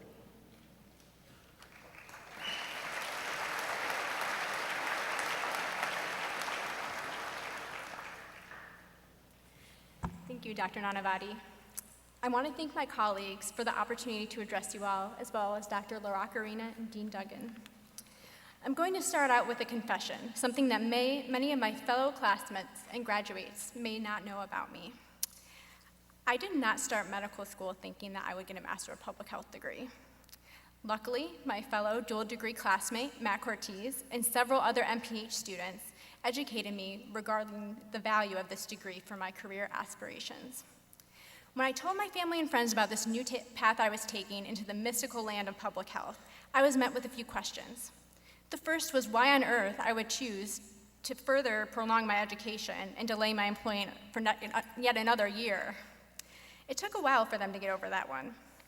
The second question, which is something I'm sure almost all of my classmates have been asked, was along the lines of, what is public health and what does one do with this degree? Usually, I would mention something about preventive medicine, or sometimes I'd share the story of public health legend John Snow, the epidemiologist from London who found the source of a cholera outbreak in the 1800s. Sidebar, I was always very encouraged that people seemed to know who he was, only to find out that they were talking about a completely different John Snow. Looking back now, I realize how simple my explanation of public health was, and how at the time I had a very limited appreciation for how broad public health was as a discipline. Therefore, I'd like to share some things I've learned from my colleagues and my coursework throughout my years in the program. Perhaps the most important lesson I've taken away from my studies of public health is the unique role so many healthcare professionals play in our healthcare system. We often hear about how different medical professionals learn medicine independently but deliver healthcare in teams. For me, my public health coursework provided me with a unique opportunity to learn and dialogue with classmates from a variety of personal and educational backgrounds. I took classes with many different healthcare professionals, including athletic trainers, nurses, physician assistants, and physicians from a wide variety of specialties. as well as several people with non-healthcare related training. Some of us were fresh out of undergrad, while others were distinguished healthcare professionals. In fact, I came to know Dr. Nanavati as my biostats classmate, where we bonded over a shared adversary of SPSS. Together, with all of these unique perspectives, we discussed and sometimes debated heartily issues such as healthcare access, health-related policies, disparities in care, and cultural and behavioral determinants of health. Each of us brought a valuable perspective to the table. Looking forward, our healthcare-related passions are also very diverse. Our interests span age ranges, practice settings, and geographic locations. Some of us aspire to careers in research, public health policy, healthcare administration, and of course, clinical care. Many of the students I learned alongside have already graduated from the program and have gone on to pursue healthcare careers that I didn't even know existed when I began my course of study. Although the core classes we each took are identical, everyone seems to be finding their own niche. So what is public health? My answer today is much different than it was when I first began this journey. What I say now is that public health is the glue that holds our healthcare system together.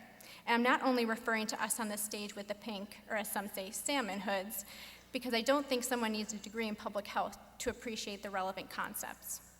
A mindset geared towards system-based problem solving, population health outcomes, and evidence-based interventions can be universal regardless of what degree one holds.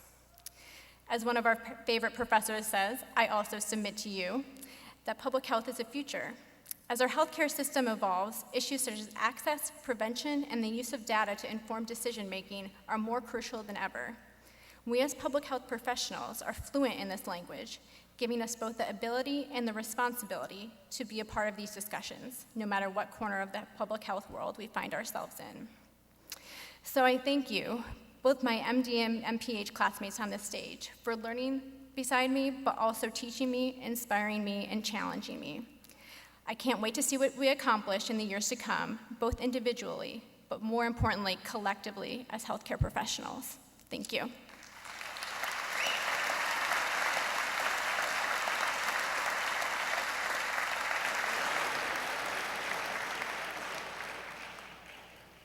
Thank you, Dr. Sifra. Danielle Wallace has been selected by the Doctor of Medicine class of 2016 as their student speaker. Will Dr. Wallace please come forward?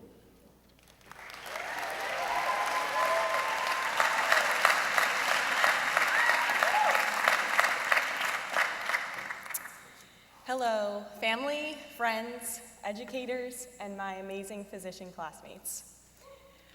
From our first day in the Practice of Medicine course, we were taught to start every patient encounter with the phrase, "What brings you in today?" The phrase is designed to start a conversation and initiate reflection. It is indeed an open-ended question today. For what brought us here to this point as the graduates and attendees of Upstate's Commencement is different for every person in this room.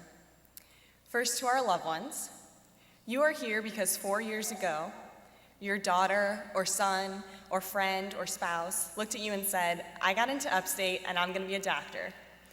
There was a lot of excitement, but little did you know how much work that this was gonna be for you. Loved ones, you were there for everything. You nervously anticipated our first anatomy class. You learned to hate the phrase step one. You found out that shelves were much more than things that hold books. And you were able to explain the match algorithm like nobody's business. Nothing that happened during the past 4 years could have happened without your love and encouragement. We owe our past and future successes to you. And for that, I think I speak on behalf of my class in saying the biggest thank you of our lives.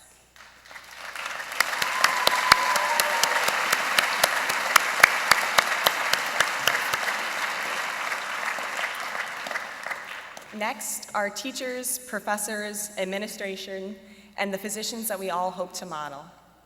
You were brought here today because you wanted to help train the next generation of physicians, and you have succeeded. Know that everything that we do in medicine from today forward is a reflection on what we have learned from you. The class and our future patients, thank you for your guidance and mentorship. And finally, to the class of 2016. We know what brought us here today.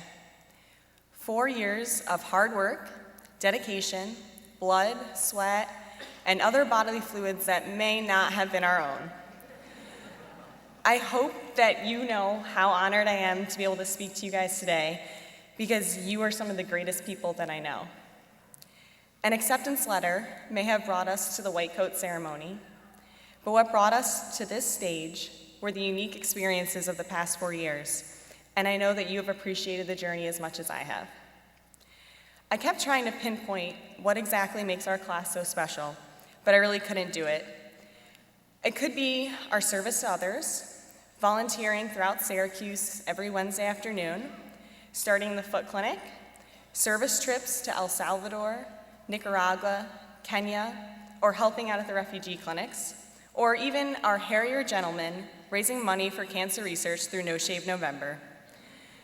Maybe it's the creativity we express at every open mic night, art show, the donor memorial mural, Diwali, or while making our match day video, which is pretty awesome. Maybe it's the fun-loving mentality that we live for at wine tours, class picnics, kickball, or always being the last on the dance floor at Arctic Blast. Or maybe it's the life events that we've gotten to witness. 28 engagements, 18 weddings, 10 babies, and the creation of countless lifelong friendships. It must be that each of us brings something unique to the table, and together we're the unstoppable class of 2016. We are a class that supports each other, and I know that that support will extend to our patients. The ability to care for our patients is what brought us through 4 years of the library, the early mornings, and the late evenings. While we may feel unsure of ourselves as we begin residency, because to be honest, most of us have spent more time on a beach than in a hospital over the past several months, know that often the easiest but greatest thing that we can do for another person in this world of medicine is just to listen to their story. We now have the honor and privilege of being able to help those at the time of their greatest need, and I know that we'll rise to the occasion. Before I go, I think that the reason the class asked me to speak today was that I sometimes write poetry. There is a lot of debate about what to do with our student white coats now that we're graduating and moving on. So here's a poem that I wrote for you guys in homage to our white coats. Crisp sleeves, length to the hip, white, placed on trembling arms 4 years ago. Resolutely, we repeated an oath taken by others in short coats for years and years. Putting it on for the first time, we felt the weight of the responsibility to earn the honor and learn the medicine and discern what it meant to wear that bleached badge. The coat embraced us as we grew. It was a light signifying trust while we listened to the darkest kept secrets of other humans, and there to wipe a tear when the stories overcame us. Through those days and nights and stories and histories, we found our place by standing on the shoulders of giants, and the white coat felt a little lighter. Now it is time for it to lift off of our shoulders as we move forward on this journey, on to longer garb, but we remain forever indebted to our first white coats. Thank you again to Upstate Medical University for bringing us all together, and may we always remember what brought us here today. Congratulations.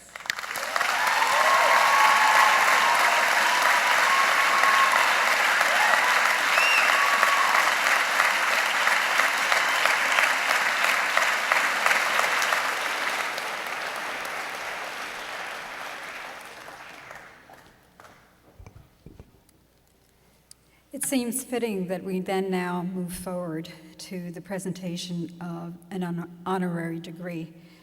Today, the State University of New York, Upstate Medical University, will award an honorary degree to Dr. Delos Cosgrove III. Mr. Thomas Taylor, Chair of the Upstate Medical University Council, will read the citation. Dr. Nanavati, Chief Marshal, will assist me with the hooding.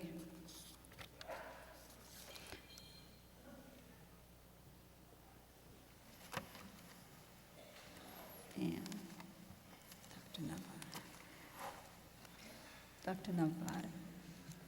By virtue of the authority vested in me by the trustees of the State University of New York, the faculty of the State University of New York concurring, I confer upon you the Doctor of Science,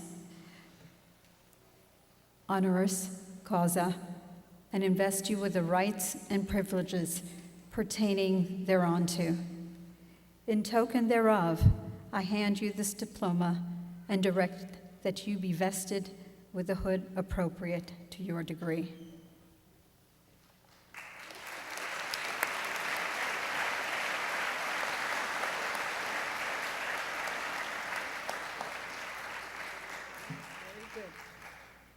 Delos M. Cosgrove, MD. You are recognized for positively impacting the practice of medicine as President and CEO of the Cleveland Clinic and throughout the course of your life. You are known to be an effective teacher, innovator, business, and thoughtful leader to so many at the Cleveland Clinic across the country and all over the world. Your extraordinary contributions in cardiothoracic surgery have defined your remarkable career. Under your leadership, the Cleveland Clinic's cardiothoracic surgery program was ranked number 1 for 10 sequential years by U.S. News and World Report. During 3 decades as a very active surgeon, you have performed more than 22,000 surgeries and have published more than 460 scholarly articles.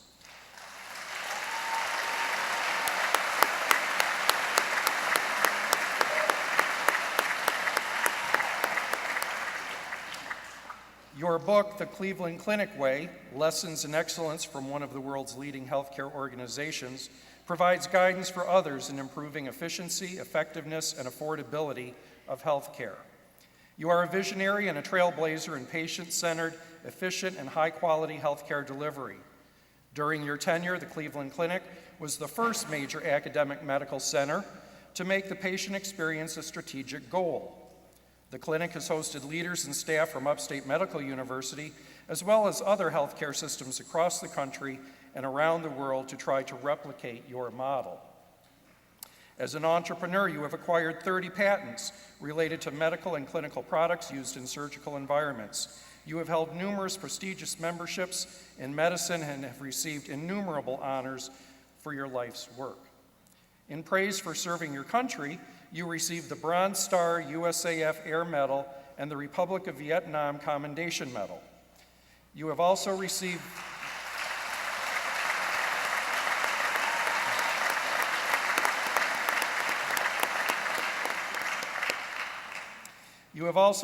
the Woodrow Wilson Award and the Horatio Alger Award, among many others. For your leadership in all these fields, the State University of New York is pleased to confer upon you the honorary degree of Doctor of Science, given this 22nd day of May 2016. I have the honor to present Dr. Delos M. Cosgrove III, a candidate for the degree Doctor of Science, honoris causa.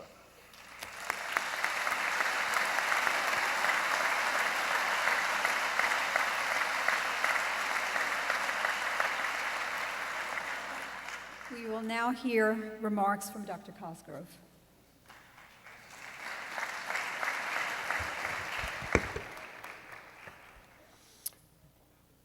I'm very pleased to have this honorary Doctor of Science from Upstate Medical University. My thanks to President Larock Arena and to the faculty, students, and supporters of this great institution. Upstate Medical University is an outstanding medical school, and as a native of this area, I appreciate the importance of this university to the region and to the world. Many of you graduating today will go on to brilliant medical careers. Most of you at some time will be called upon to exercise leadership. Effective leadership is one of the most crucial and neglected components of quality healthcare. Leadership is necessary at every level, from large integrated medical systems to community hospitals to physician practices. An organization may have the best doctors, the finest facilities, and the most efficient technologies, but without effective leadership, it will never achieve greatness. We all know that healthcare is changing. Medical leadership is changing as well. The days of arrogance, isolation, and opacity are gone. Honesty, collaboration, and transparency have taken their place. Trust is essential. So is empathy. Above all, we must have humility. Humility has become called the ultimate wisdom. A recent article in the Harvard Business Review by John Dame identified 6 basic principles of humanity and leadership. I'd like to share them with you now. First, know what you don't know. Second, don't fall for your own publicity. Third, never underestimate the competition. Fourth, embrace the spirit of service. Fifth, listen even to weird ideas, especially weird ideas. Finally, be passionately curious. Humility is not the absence of self-worth, but the validation of self-worth. It is not weakness, but the hidden strength that enables effective leadership. Pride and ambition have their place, but it must be pride in service and ambition for the work we do and the organizations which we serve. My congratulations to you graduates. Don't forget the parents, step-parents, friends, and partners who stood with you. Embrace the opportunities they have helped make possible, and go forward with fierce but a humble heart. Thank you very much.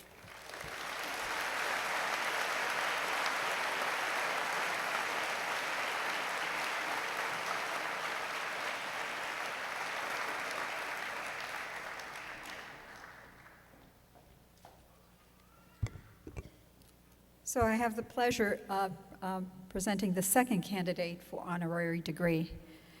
Today, the State University of New York Upstate Medical University will award an honorary degree to Dr. Samuel Gorovitz.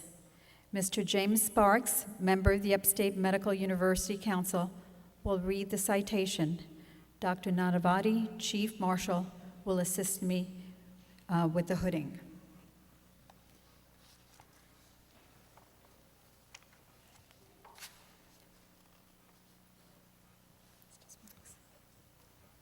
Samuel Gorovitz, PhD.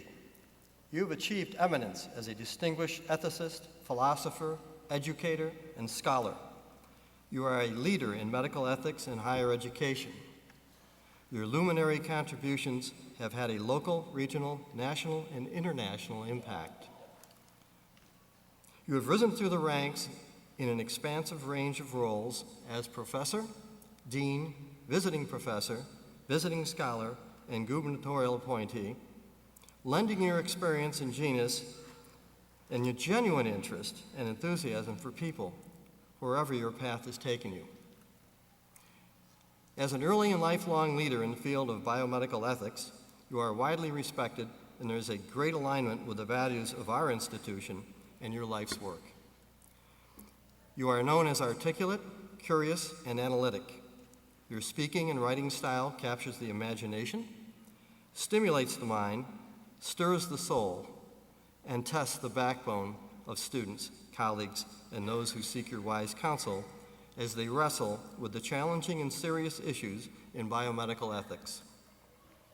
You possess an extraordinary talent to communicate well with scientists, physicians, scholars, and members of the lay public. This skill has led to countless requests to participate as a consultant and advisor. You have been invited as a speaker all over the country and on 5 continents at foundations, think tanks, academic institutions, professional societies and hospitals, and healthcare organizations. For the past 30 years, you have engaged audiences with your intellect along with your delightful wit and charm on NPR and WAMU, as well as other media outlets. You have had a prolific writing career, authoring and editing 8 books, 130 articles, reports, and reviews. You have secured continuous funding for many prestigious foundations. For your leadership in all of these fields, the State University of New York is pleased to confer upon you the honorary degree of Doctor of Science, given this 22nd day of May, 2016.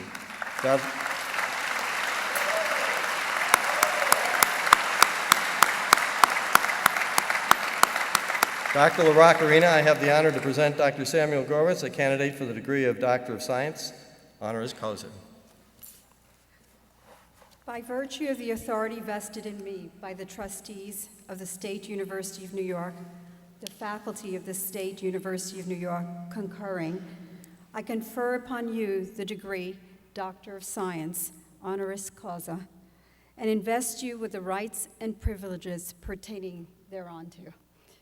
In token thereof, I hand you this diploma and direct that you be vested with a hood appropriate to your degree.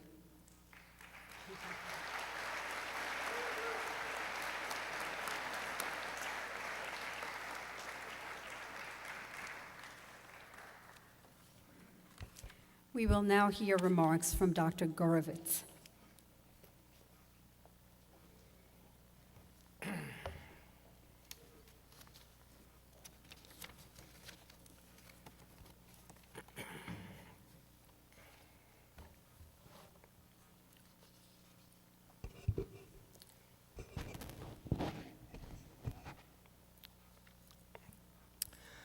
I am going to make some remarks to the graduates.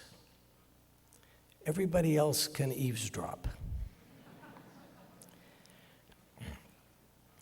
I stand here in astonishment that I have received such a stunning honor. How did this happen?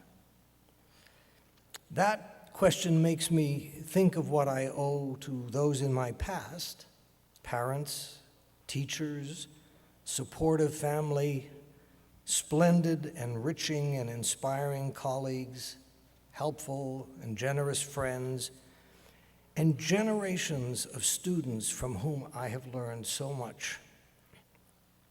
Some of you may be astonished finally to be here also.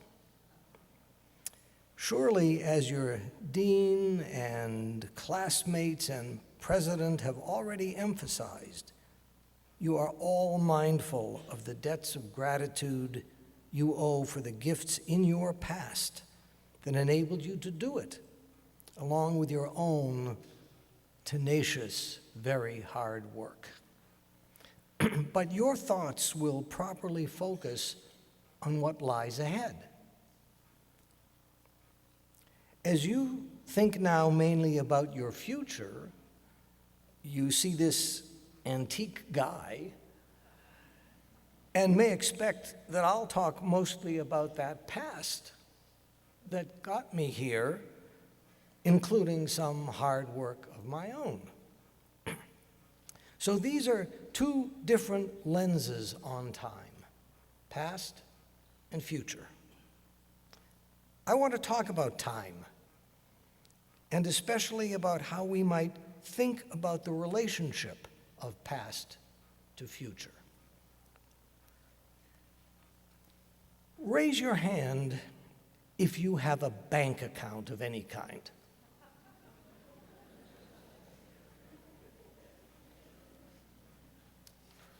That's good. You make withdrawals when you need to, and you can make deposits from time to increase the balance. I trust that you're learning to be careful and mindful about how you manage your money. That's important, and doctors are famously bad at it. Now, I want you to consider your time account. You have a certain amount of time in your account. Every minute of your life is a withdrawal from that account, and no deposits can be made. The balance steadily inexorably only declines.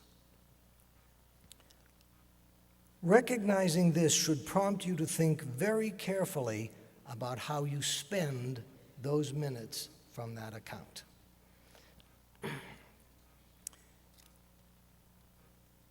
There's been a focus on telling stories here. I'm going to tell you some stories. Here's a story about someone who thought carefully and courageously about his past and his future. An American priest working in Italy was riding in the Tuscan countryside on his Vespa. How many of you know what a Vespa is? Good, okay. It's one of those ubiquitous little motor scooters that seem to swarm and sound like big mosquitoes in the cities, but he was in the countryside. He passed a cottage with a lovely garden in front being tended by a beautiful young Italian girl. He rode on another kilometer or two, stopped, and said aloud to no one in particular, "It's just not worth it." And he turned his Vespa around and found the girl and introduced himself. How do I know? He told me this. In his dining room in Bethesda, Maryland, also there was his wife, who years earlier had been tending that garden in the Tuscan countryside when he appeared. He was working at the National Institutes of Health on ethical issues in healthcare, still deeply concerned with matters of value, of right and wrong, of character and principle. He had not shed his past. He redirected it. Your past informs your future, but does not determine it. You can always redirect your Vespa. Now, 2 local redirection stories. An opera singer decided a performer's career was too uncertain and perilous, so she became an arts administrator. At 31, she applied to medical school. When I met her, she was on the clinical faculty here at Upstate. Second local story. A neonatal intensive care unit nurse left that line of work and became an artist whose nationally admired work illuminates the plight of children who suffer from abuse or poverty. The perspectives these 2 people have are not narrowly professional. They are interdisciplinary. They bring the artist's attributes, a sensitivity, an ability to listen, to notice, to use all kinds of detectors to bear on the well-being of others. And these stories have current relevance because patients are not commodities. They're not primarily physical bodies to be examined and fixed. Personal relationships are at the core of effective health care.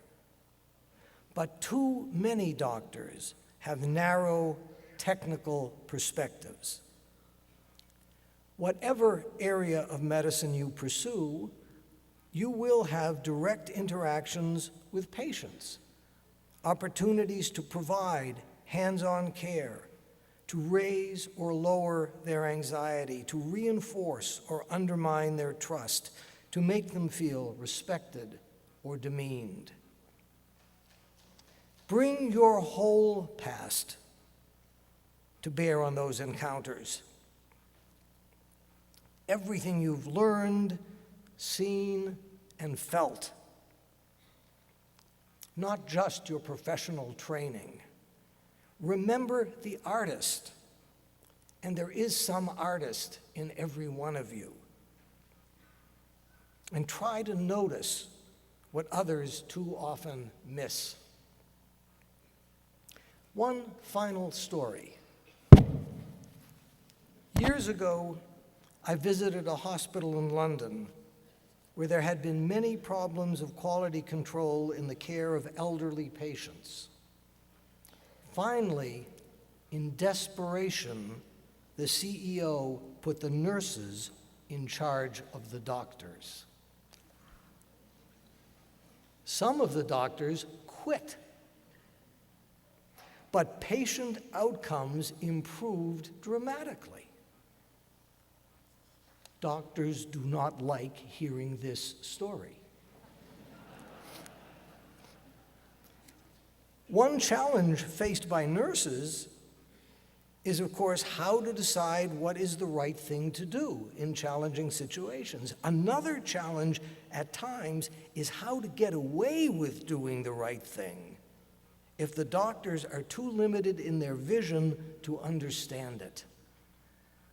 It is an ongoing responsibility for nurses to care for their patients in part by educating the doctors about the patients.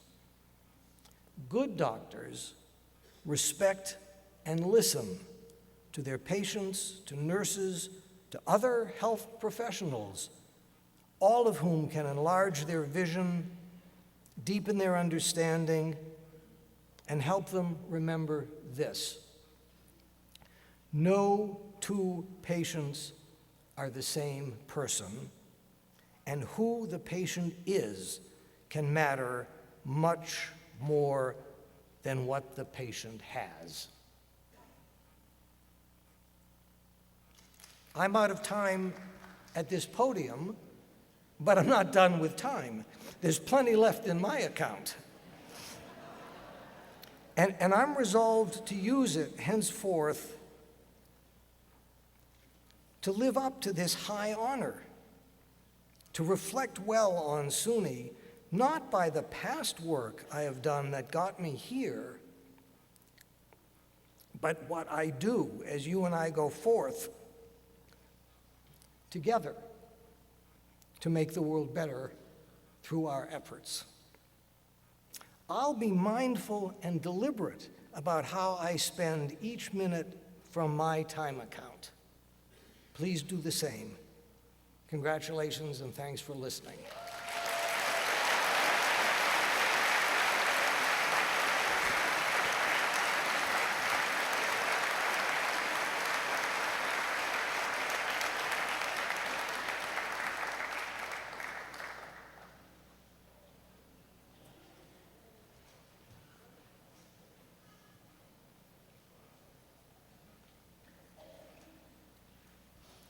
Thank you very much for that wonderful message. It is my pleasure to introduce Dr. Richard Cantor, President of the Medical Alumni Association. Thanks.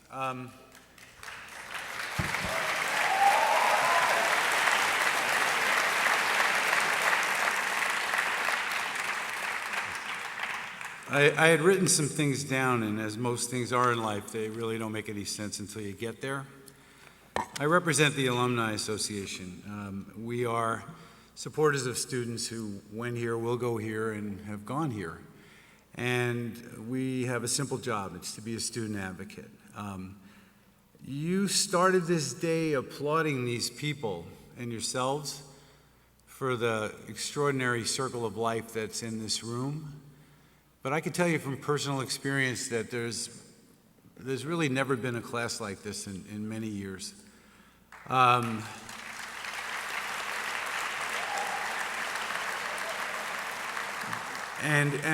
any inspirational discussion I could put forth about how you should give forward, pay it forward, they're way more mature than us. I don't know what you did, but you should write it down.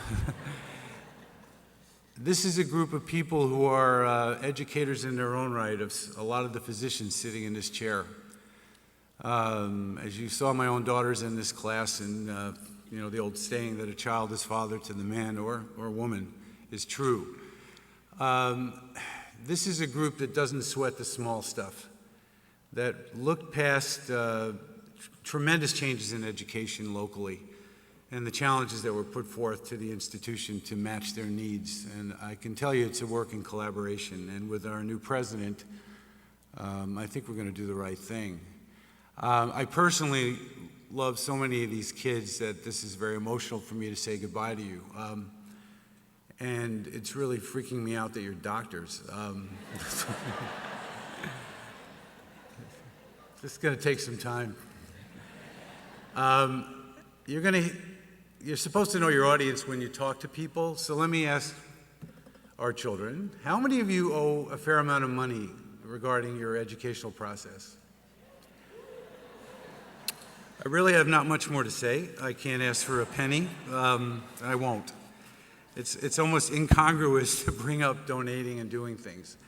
But you will get there. You will get past the details of your indenture. And you'll get to the rewards of your career. The Alumni Association will be here for you. Seriously, it's an organization that's always been here in the background. The school will always be here. I went to school far too many years ago. I'd like to retire, but I can't remember where I parked my car. It's actually not a joke. But I'm just going to leave you with something pithy, but I mean this very seriously. And it pretty well embodies the spirit of paying it forward. There's really nothing more admirable than someone who plants trees under which they'll never get the shade of. There's nothing more admirable than that. But others will. And believe me, in the end, that's really all that matters. So I wish you well, and give them hell. Thank you.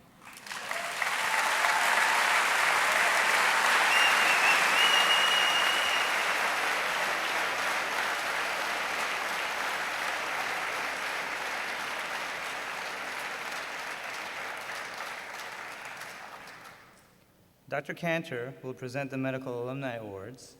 He will be assisted by Dr. Julie Rawls-White, Dean of Student Affairs.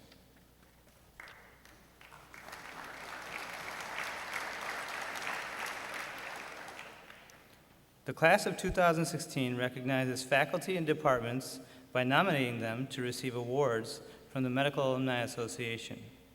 Would this year's recipients of the Medical Alumni Awards please come forward as I announce your name? The Philip B. Armstrong Award, Dr. Paul Shanley.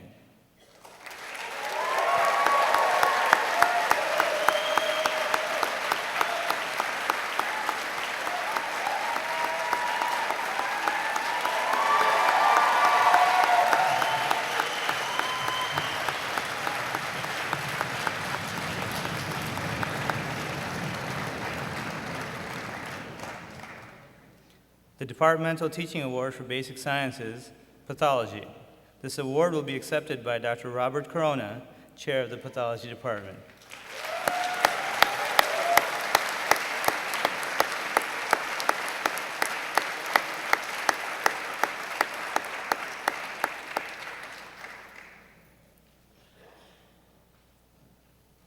The Syracuse Campus Clinical Faculty Teaching Award, Dr. Amit Damoon. Where's the school?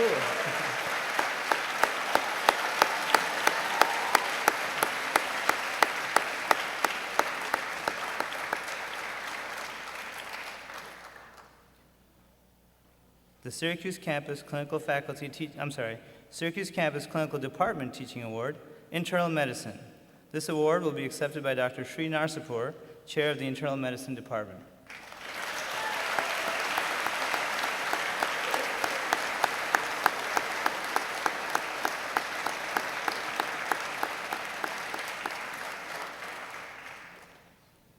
The Binghamton Campus Clinical Faculty Teaching Award, Dr. Lazarus Gehring.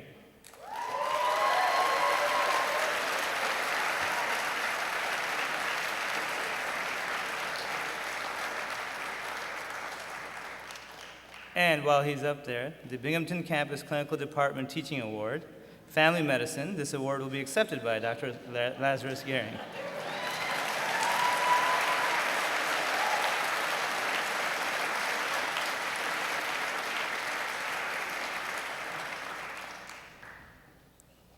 Dr. Lynn Cleary will now present the Leonard Toe Humanism in Medicine Faculty Award.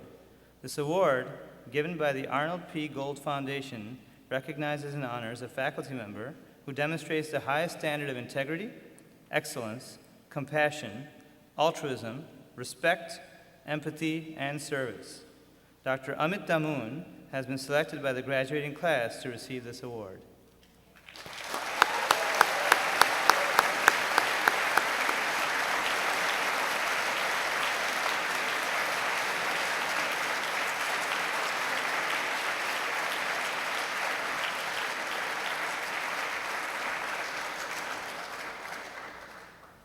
As we conclude our ceremony, I would like to remind you of the reception immediately following in the Campus Activities Building.